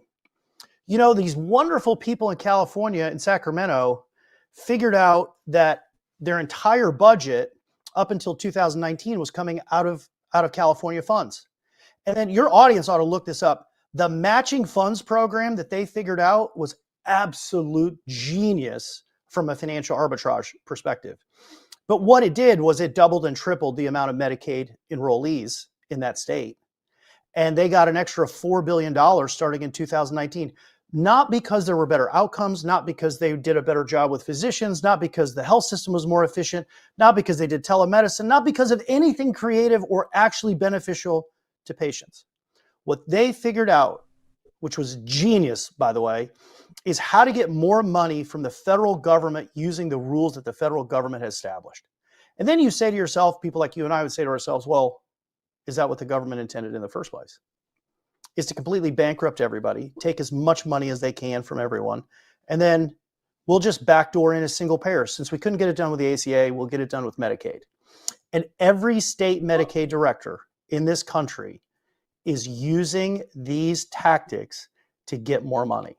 And it's horrendous. And it's bad for taxpayers, period. Who's getting all the money? The doctors aren't getting the money. The patients aren't getting the money. Is it the hospitals? Where's all the money going? So I think there's a really important breakdown here. So the breakdown is you've got insurance on one end, and insurance means like, the biggest insurance business is the property and casualty side of the business. So don't think about employee benefits. That's its own thing, right? That has premiums. That's kind of what we concentrate on. But the big cash cow is property and casualty, which is everything from property, work comp, general liability. For you, it's malpractice, right? Med-mal. And it includes about 16 items. Well, when you look at those items and you look at how many of those people are self-funded, like we do in employee benefits, it's almost nil. And so what happens is every single commercial brokerage owner who owns buildings, right, pays a premium to an insurance company. You pay med-mal premiums to an insurance company, right? And those are expenses to you.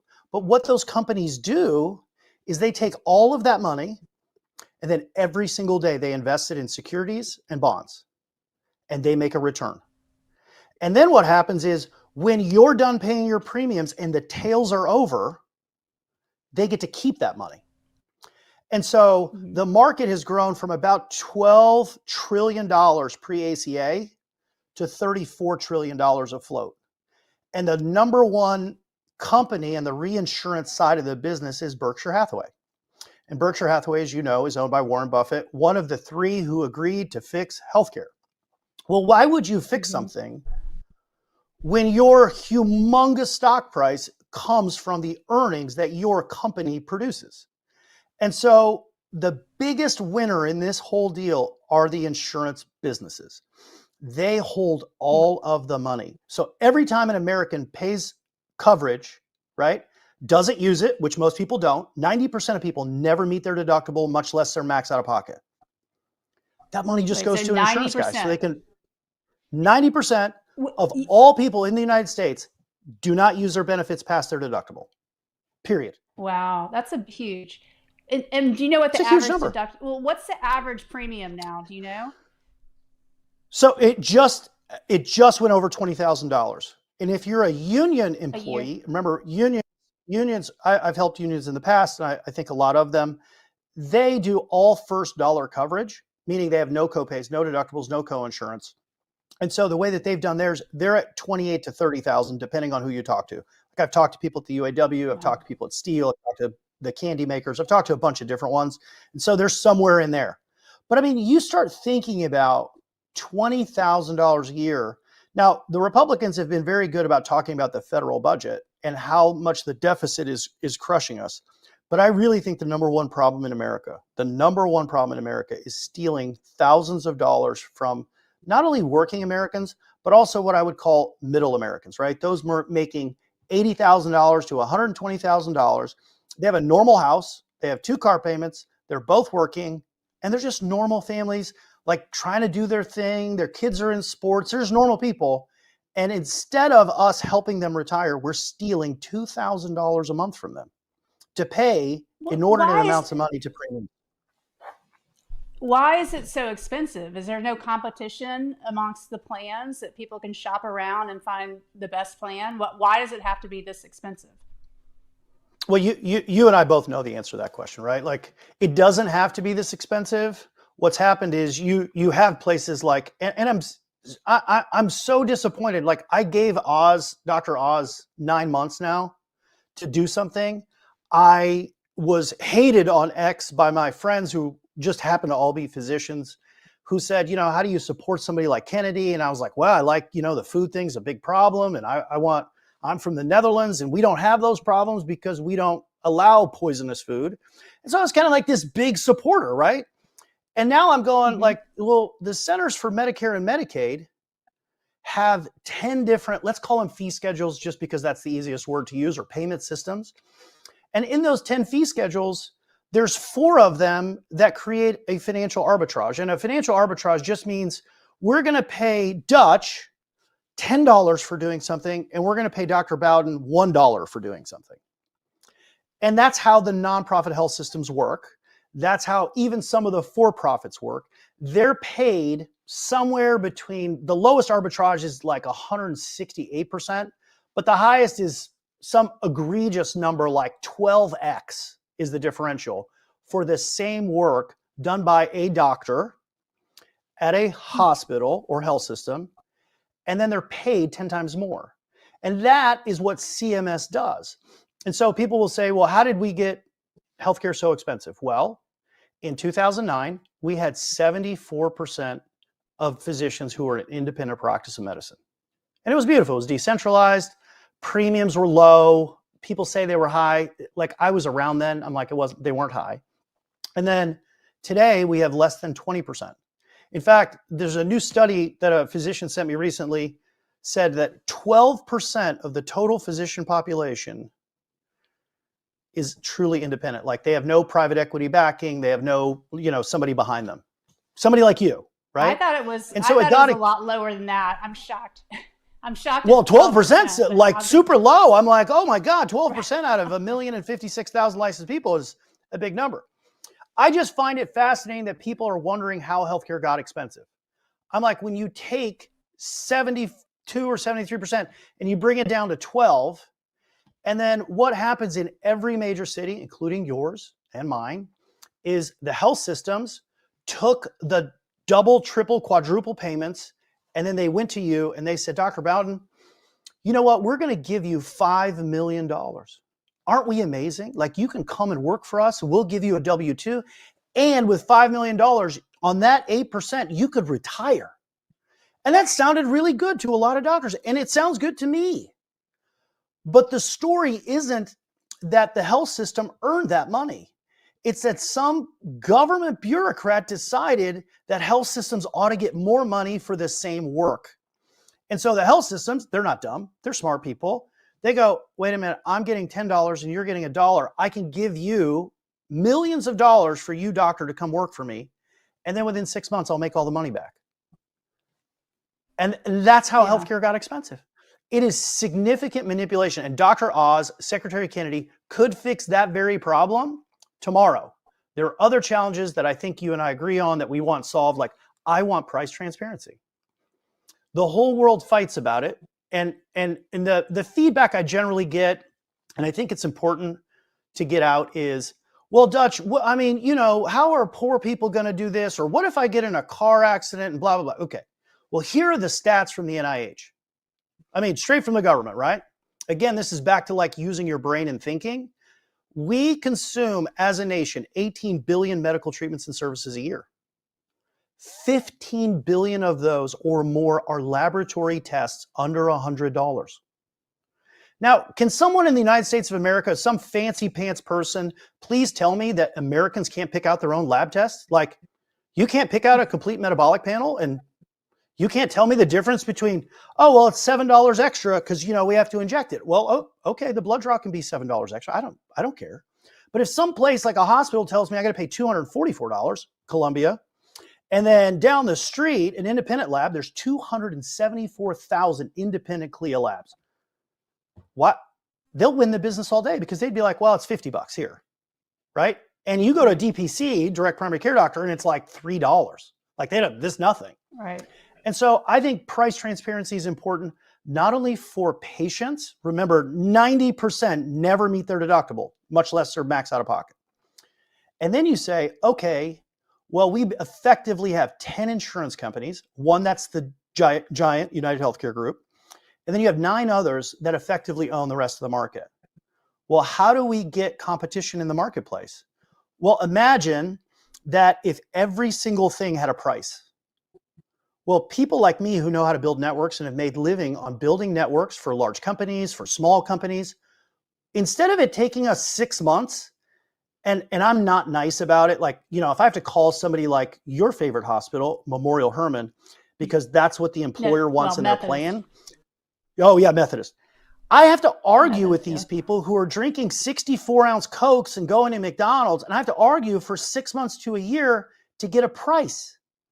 Well, That is the largest inhibitor to competition. I want to stop you for a second. Yeah, please. But so they are supposed to have, there is a law that they're required to list their prices on their website. Yes. But then they put it in code so that you have to, like, I don't know what, was it JSON, or you have to translate it. It's not translatable. How did they get away with that? I just met with a company that's trying to figure out a bunch of doctoral students. And when I mean doctoral students, I mean like the real nerds. These people are world-class out of St. Louis University, and they're having a hard time. It took them 6 or 7 weeks to begin to break one health system code. Oh, the reason they get away with it is because, I spend a week in DC every month. And over the last 5 or 6 years, I figured it out. Look, lobbyists are fantastic. They know everyone. I've become friends with a bunch of them, like just by being there, and they get everything they want, right? You're a large company. You hire go-getters like the two of us, and you go, hey, go to Washington, D.C. You don't even need to change the law. You need to change the definition of the words. And let's throw it into this bill, like get to know the staffers on all these committees, right? Find favor with the staffers. The staffers make all the decisions. Lawmakers don't do anything. Yep. And then all of a sudden you can get a law changed, and now, poof, you win. I used to think that it was BS, like somebody was lying to me. And then I started flying out there, and I started learning, and I'm paying attention, and I'm going to meetings, and I'm doing presentations. And eventually you just see like, it's an entire bought for and paid for system. There is nothing that, and I'm sure there are some nice lawmakers somewhere. I mean, I've got some friends that are lawmakers, but overwhelmingly, most of them are there to do a job. And the job is, how do I get as much money and power as possible? And I don't give a shit about my constituents. You're probably not allowed to say that, but I don't, people don't care about their constituents. They're just there to screw them over. Well, so when people say, why didn't we get price transparency done? Well, we got the law written, but guess what's at the bottom of the law? It says you can put it into any file presentation you want. Well, it doesn't take long for the American Hospital Association to go, hey guys, just do this. And then we'll screw everybody over. I mean, the American hospitals, you talk about a bunch of criminals. Those guys, nothing but criminals. I mean, they're horrendous people. I don't know how you work there. Well, let's take a break, and then when we come back, we'll segue into hospitals, because that's a huge problem. So we'll take a quick break, and we come back more with Dutch Rojas and how we fix this gigantic healthcare mess. I didn't know you had a TV show. I didn't even know this was a show. It's fledgling. It's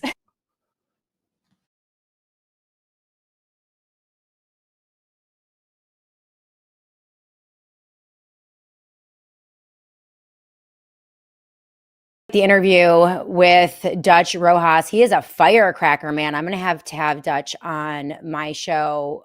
Such a wealth of information, and the level of corruption within our healthcare system is unbelievable. We're going to get right back to Dr. Mary Bowden's interview with Dutch Rojas on the corruption within our entire healthcare system and our government. It's unbelievable.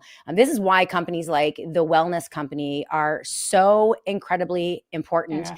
And it is why we are so incredibly thankful Dutch, that we can work with the folks over at the Wellness Company. This is cool. I didn't know you had a show. This is so amazing, guys. I thought we were doing the Wellness just a Company normal is podcast. getting this is into the food game. How do you like the show? They couldn't come is she there, or is she going? Anytime, Suzer. It's absolutely amazing. I can't see. If you I can't tell you how many Americans are now not trusting their food supply and our United States healthcare food system, because as you know, there are so many toxins that are being deployed through our food supply. And this is why so many Americans are now eating like their health depends on it. And that's because most disease does not start in your genes. It actually starts in your kitchen and in your gut. Our food supply has been hijacked. That's just the truth. From Roundup poison to mRNA animal injections, Big Ag and Big Pharma have strategically synced up to get people stuck on a subliminal medical loop. And the Wellness Company, they're no longer accepting a system where the health industry ignores food and the food industry ignores health. They have to work together. Meet Wellness Farms, a new way to fuel your body from a trusted brand who puts people before profits. So here we go. Hand-selected USA small farmed beef boxes, where the beef goes from a pasture to a butcher, flash frozen, and then right to your door. Think old school meets modernized convenience from the Wellness Company. It is the purest. So mRNA and vaccine-free, grass-fed, grass-finished cattle raised on regenerative American farms, which is amazing. And these are family farms. And the animals are cared for in a way that restores the soil, protects ecosystems, and produces nutrient-dense meat how nature intended. Each box is unique, and it has unique cuts broken down by mineral and gut health focuses. No antibiotics, no hormones, just clean, honest, regeneratively raised food. It sounds amazing. It's time to eat like your life depends on it and eat the food that the Wellness Company is now providing. So right now, go to twc.health/Mary. That is twc.health/Mary, and use the code MaryFarms to save up to $85 plus free shipping on your order. This beef box sounds absolutely amazing. It's twc.health/Mary, and use that promo code MaryFarms right now. Today, you're going to get $85 off. There isn't a company that I wouldn't trust more for beef and for food products. And I am absolutely thrilled that TWC is getting into the food game. They couldn't come a moment sooner. So we are thankful for, we do got the meats. We're so thankful for the Wellness Company and their support. Make sure that you always use the promo code MARY for any of your other purchases. But for today, make sure that you use Mary Farms to get $85 off your first beef box. I can't wait to try mine. I'm super excited. All right, we are going to get back to On Call with Dr. Mary Talley Bowden. She is interviewing Dutch Rojas, amazing guest, on the profound corruption within the United States healthcare system. A lot of it has to do with the insurance, and we need to scrutinize that. Absolutely critical information. We're bringing it to you right here on Call with Dr. Mary Talley Bowden. Let's go back to her interview.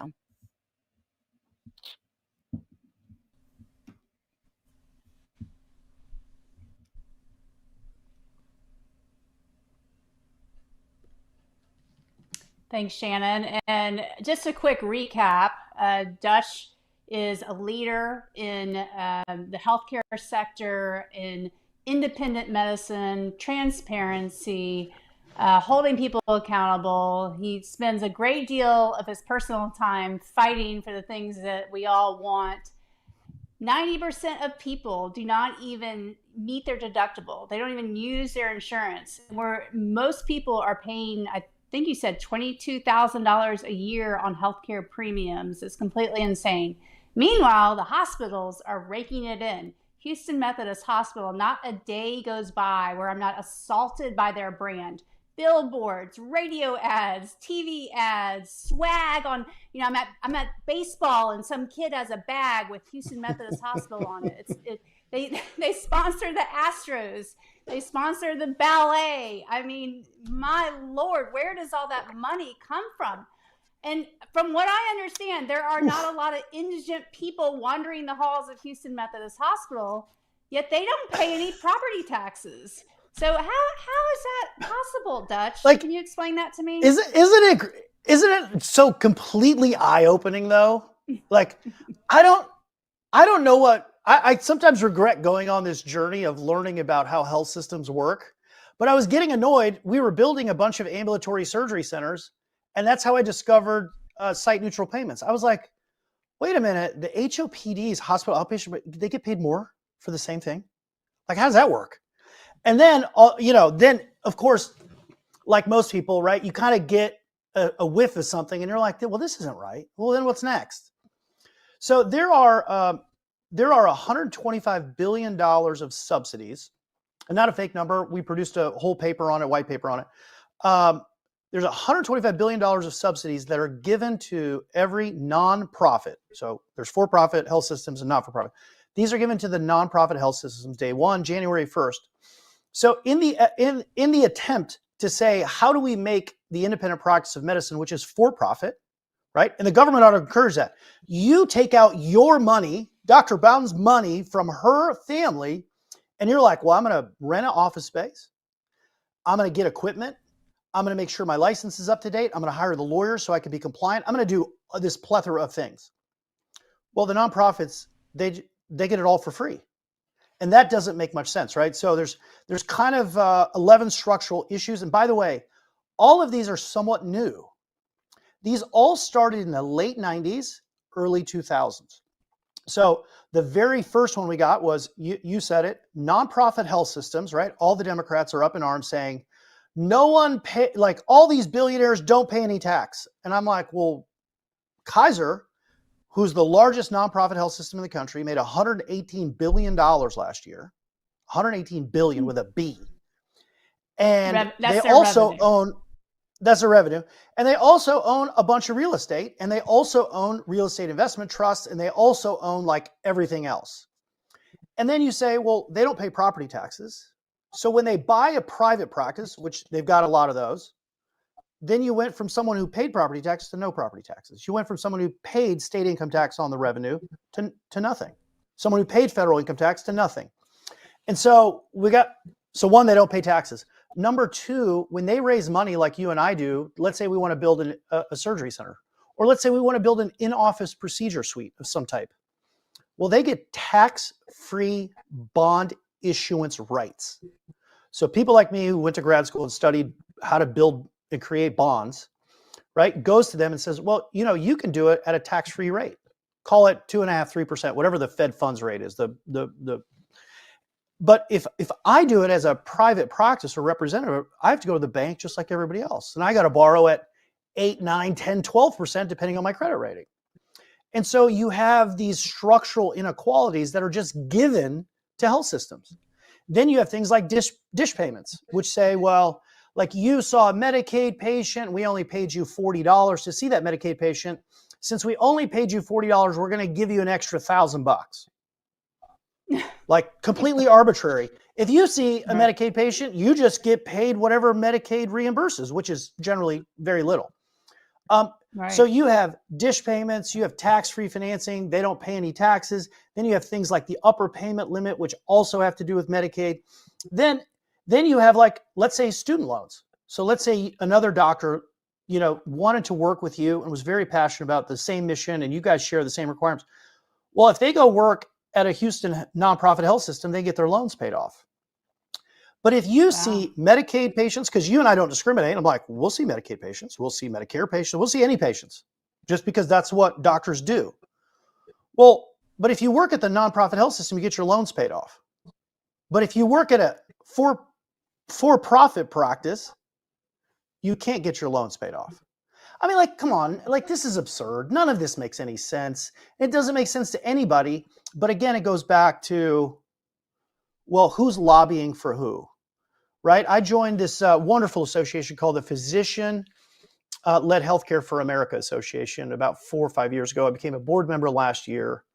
And I have to tell you, like, I see the same 30, 40, 50 doctors in DC every time I go. They're like you and me, and they go up there on their own free will. They're doing their own things. But there's 1,056,000 licensed physicians. Like, where's everybody else? What are they doing? I mean, I've posted it 100 times and said, hey, if everybody gave, I don't know, $500, $1,000, we would have the power to give more and lobby harder than anyone else. But doctors don't like that. They go, I don't want to bribe a system. And I go, well, that's the way the game's played. I'm sorry to deliver the bad news. Pfizer whips out their checkbook and they just buy the members of Congress. That's what it is, unfortunately. You have to do that if that's the game you want to play. Well, what I discovered during the pandemic is that, doctors are pretty complacent. They're very comfortable in these positions where everything's taken care of. And doctors have turned liberal. I mean, it wasn't always that way, but the whole profession has become very left leaning. Do you think that's part of the problem? Look, I certainly think that, I've kind of grown up with the same doctors. So I think when I was 25 living in New York City, I'm from a very liberal country called the Netherlands, right? It's very liberal. And I think as we grew up, we went from being more liberally minded to being staunch conservatives. I wouldn't even say Republicans. I would say staunch conservatives. And that's just because, like, you get married, you have kids, you start a business, you have to pay for things. Your parents aren't making your car payment anymore. Your parents aren't paying your insurance premiums anymore. You're paying them. And I think when you get to that pragmatic portion of life, look, I do a podcast with 4 doctors, all who are highly accomplished, and all of them, save for one, live in a very liberal city: Philadelphia, New York City, San Francisco. And they're all staunch conservatives, and they kind of came about it the same way I came about it, which is just life. So I do think when I look at the AMA, the American Medical Association, you have a lot of left, like, this is like beyond left wing. They are progressive nut job crazies, and they're all residents. And I love them all, and I talk to all of them. Yes. Mm-hmm. They're indoctrinated. But they run the AMA. I mean, they're more concerned about climate change than they are about, like, how do we get patients affordable and accessible care? So yeah, I do think there's something to that. I feel like I've been quite pessimistic about everything, but I will say this: innovation and pressure breed solutions.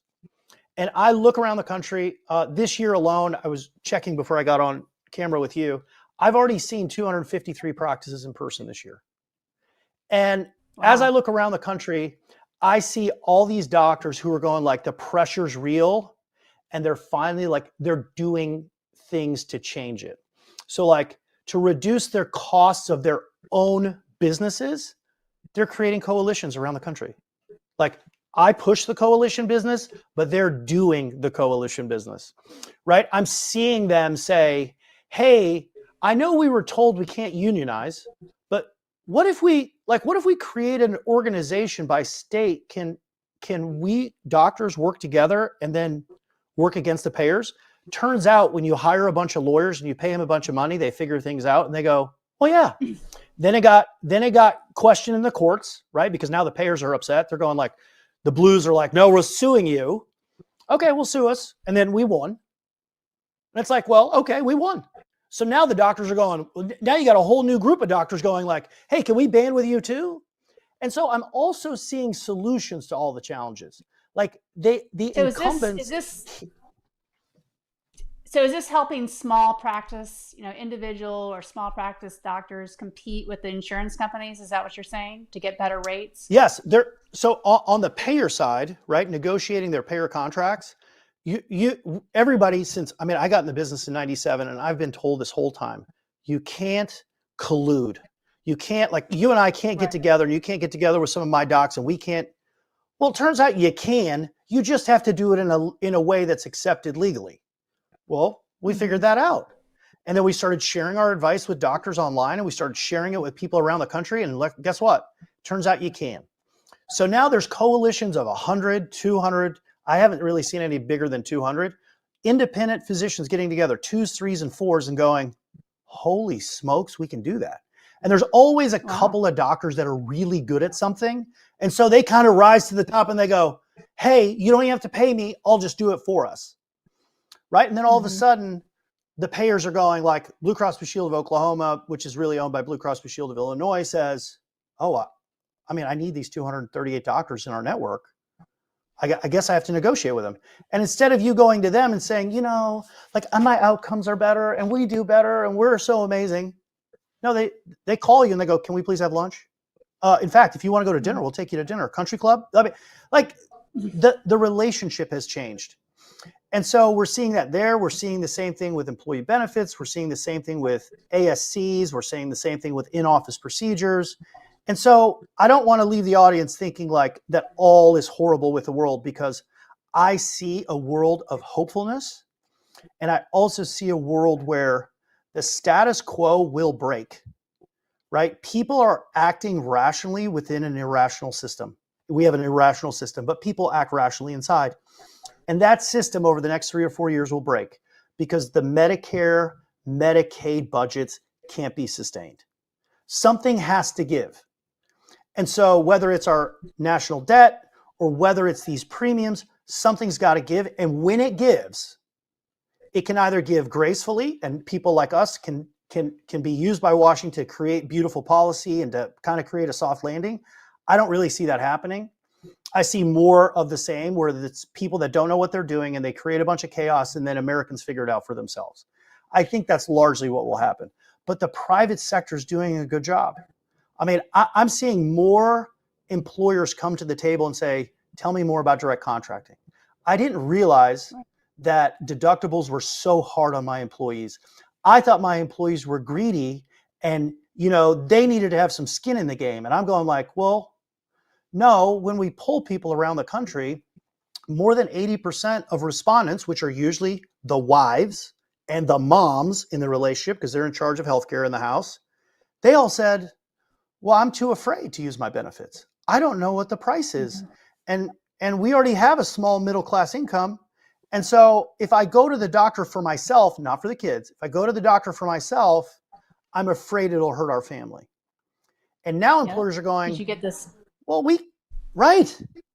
And so employers are going like, we can use innovation to get rid of all of this. And they're contracting with people like your office. They're taking the ideas that I had in 2008, 9, and 10, and now they're really using them. And nothing makes me happier than to see that. I get these wonderful emails from moms. And I got one the other day, $3,000 for a general surgery. And she goes, Dutch, I called this company that you told us about, and they got my son in. And I mean, like, I kind of like, I got emotional about it. Yeah. And I thought, okay, this is the answer. Like, if we can just do this and we can help people, then we win. But it took 12, 13, 14 years for this to get across. Like, I don't know why it's taken so long. Right? So we have solutions. We know what to do. The government knows what to do. We just got to get the people in line. We got to get the doctors organized. We got to get Americans organized to say, hey, we're not going to take it anymore. This is what we have to do. Sorry, I feel like that was long-winded. We have to take. No, that was wonderful. We have to take one more break, unfortunately. When we come back, I want you to just give everybody some practical advice, how they can navigate the healthcare system here and now until everything does change. What can people do? So we'll come back after the break and talk about that. Absolutely. Thank you.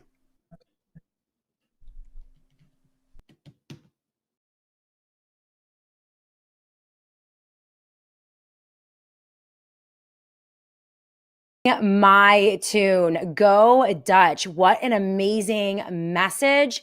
And I am so thankful for Dr. Mary Taylor Bowden. And I can't believe I've never heard of Dutch Rojas and what he's doing. So phenomenal information.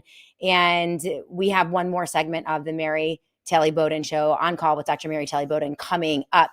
So I was during that segment, I was peeking around at the Wellness Company website for their new beef boxes and the beef products. As I mentioned in the last segment, the Wellness Company is getting into the food game, and it could not come sooner. They have these amazing beef boxes. They're USA small farmed beef boxes, mRNA and vaccine-free, grass-fed, grass-finished from local American farms. And the website is amazing. Right now, you can get $85 off your very first beef box from the Wellness Company. This is the company that so many Americans trust. When healthcare institutions fell apart during the dark days of COVID, that was when the Wellness Company stepped in with such critical products and services. Now, as the food industry is falling apart, our farmers, our ranchers, and more Americans are very concerned about their food supply being injected with mRNA technologies and all sorts of vaccines. Once again, the American people are looking to the Wellness Company, and they are providing these absolutely amazing products. $85 off plus free shipping. You have to go to twc.health/Mary. That's twc.health/Mary. ANCOL.com/Mary. Use that promo code MaryFarms and you will get $85 off your first box plus free shipping. The Q&A is great. You know, what is the difference? I was just looking at one of the Q&As. What makes your beef different from what I might find at the grocery store? And this is on the Wellness Company website.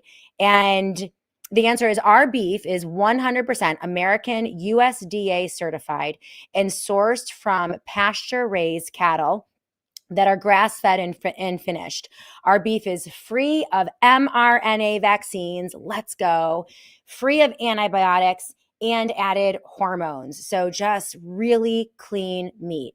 Our cuts are frozen for freshness and free from additives, unlike some grocery store beef, which may contain nitrates or be treated with toxic carbon monoxide to make it look fresh. So they don't do any of that over at the Wellness Company with their beef boxes. And they have a bunch of other Q&A questions as well. Looks amazing. And the prices actually look great as well, especially if you're going to get 85% off.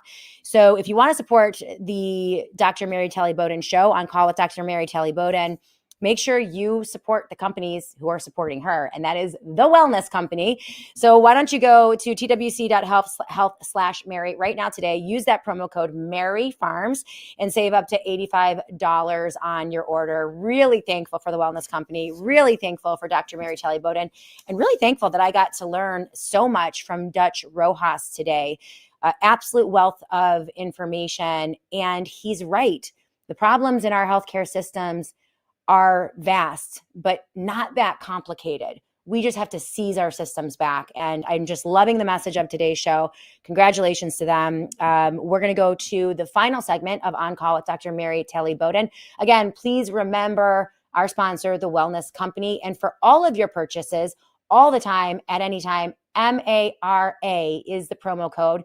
If you need ivermectin, if you need an emergency kit, if you need a second opinion, go to the Wellness Company website and use that promo code MARY so they know that we sent you. Okay, back to the show.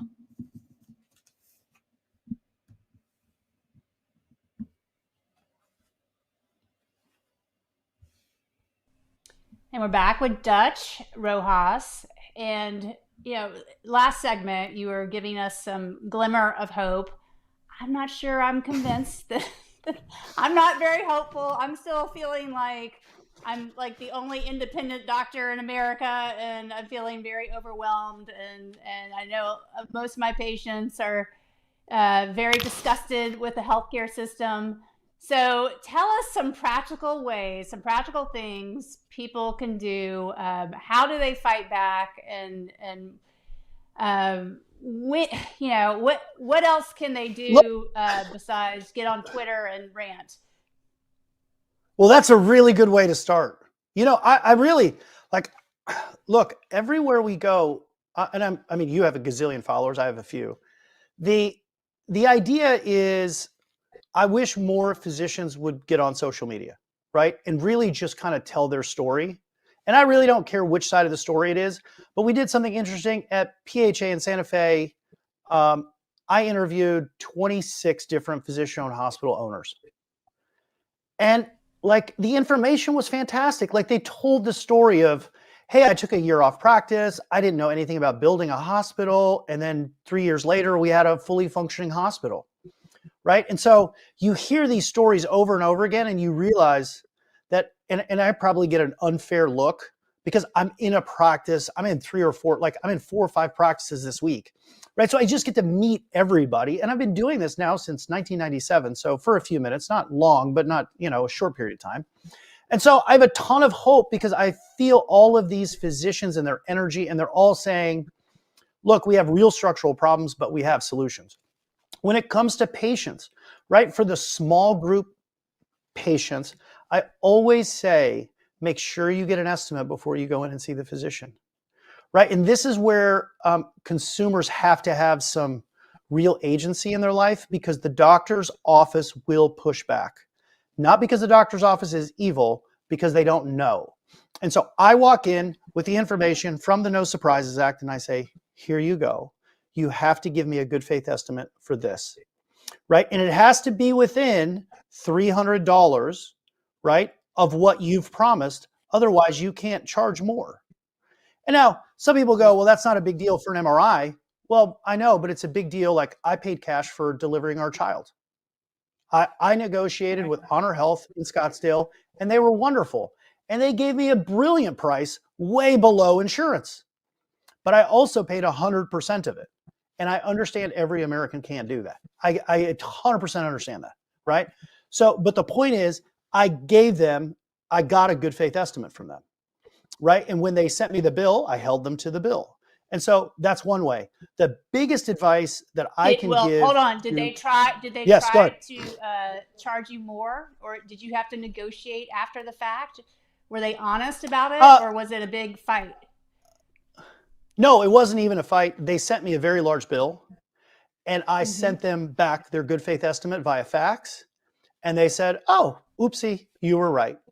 And so there was no fight. There was no issue. But now that hasn't been the case everywhere.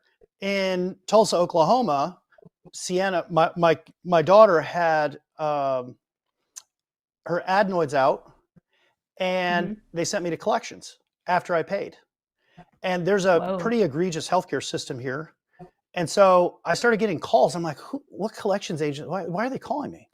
It turns out that if you don't pay your bill within 2 months or whatever, they just audit. By the way, this health system in Tulsa owns the collections agency. They own it, right? Which is egregious. What? But what happened was, then they told me, oh, well, we put the bill that you paid in your name, not in your daughter's name. And so that was the confusion, and we got it wrapped up. But nonetheless, there was still like challenges with it. But the number one thing that I try, because this is the largest segment of people, is when it comes to healthcare delivery, most employees get denied somewhere along the way, right? Like they need a procedure. They need, I'm just going to make one up. They need a knee replacement, and they're 47 years old and they're a mother of 3. Well, the United Healthcare, will pick on them because they're easy to pick on, will say no, right? They'll deny it. The number one thing you can do is call your human resources department. 105 million Americans are covered by self-insured benefits. In other words, the company pays cash for everything. And the middleman, in this case, United Healthcare, just make sure that you have a network, and they just make sure the bills are paid to the right people. So they're really just a fancy bill paying company. But what happens is when you go to HR and you say, hey, this is a problem and I'm getting denied, you know what HR does not want?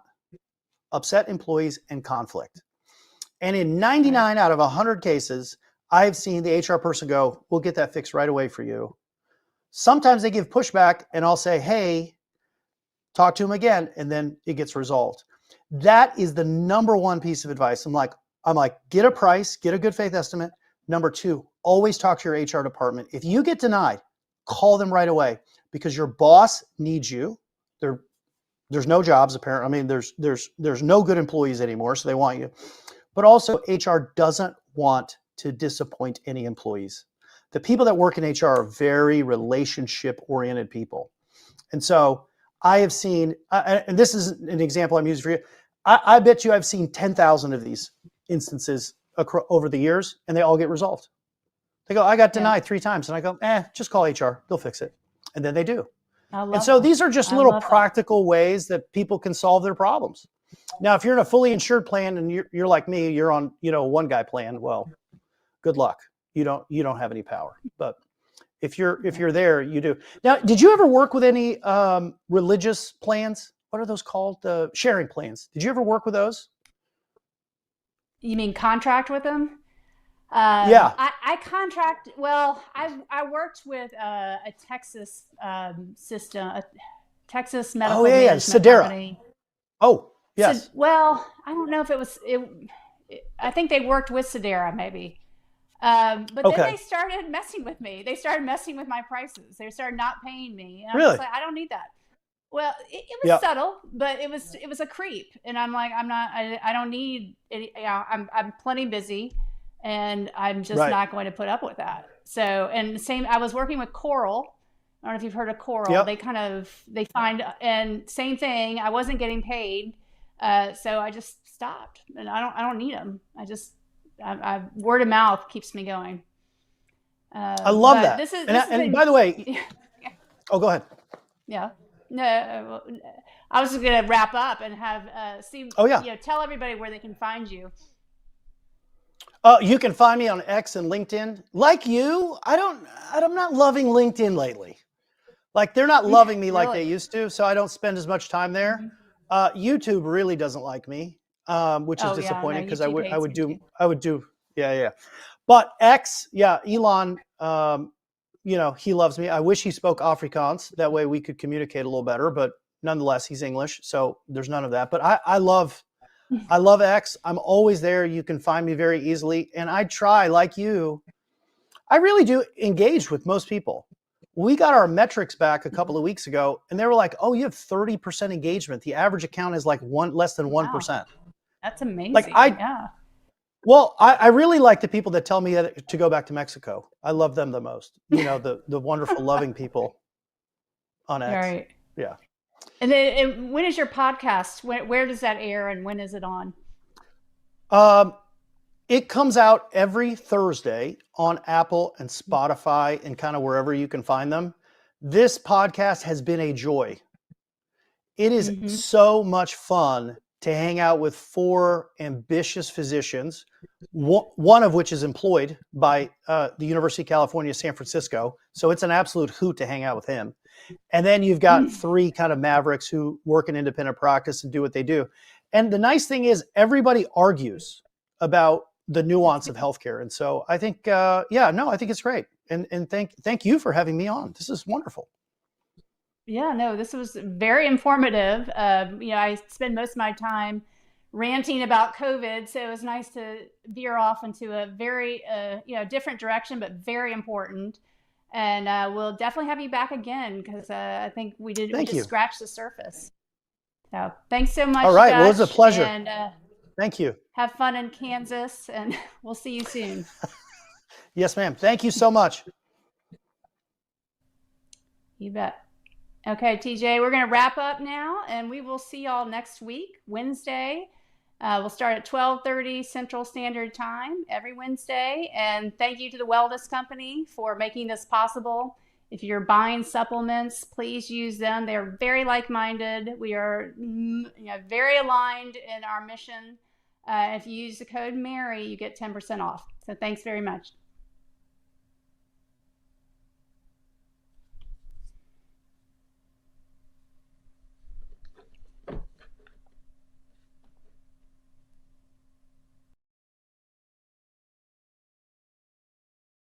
On very quickly, just to close out this show, right here on the SJ Network. You can find Dr. Mary Talley Bowden live on the SJ Network every Wednesday, of course, and you can catch my show, The Shannon Joy Show, every day live at noon p.m. Eastern Time. Tomorrow, and this is why I wanted to come back in, wanted to let you all know we just booked the amazing Congressman Thomas Massey live on the SJ Show tomorrow at 12 noon Eastern Time. Speaking of food, speaking of corruption, we now are facing a pretty massive rug pull. Donald Trump now threatening the businesses of so many American ranchers and farmers as he cuts a deal, or apparently seeks to cut a deal with Argentina. This is an absolute disaster. We're going to get the full story tomorrow with Representative Thomas Massey. He's also going to talk about his bill, the Prime Act, which would essentially set ranchers and farmers free. So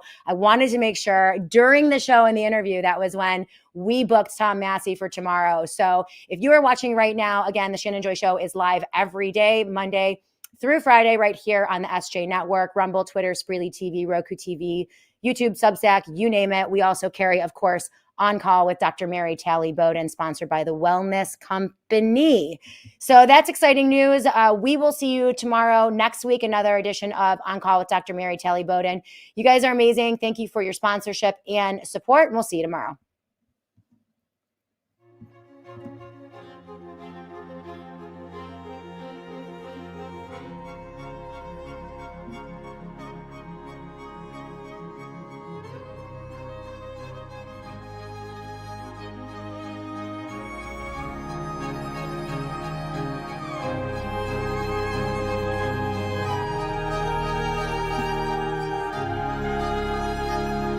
There we go. Let's go.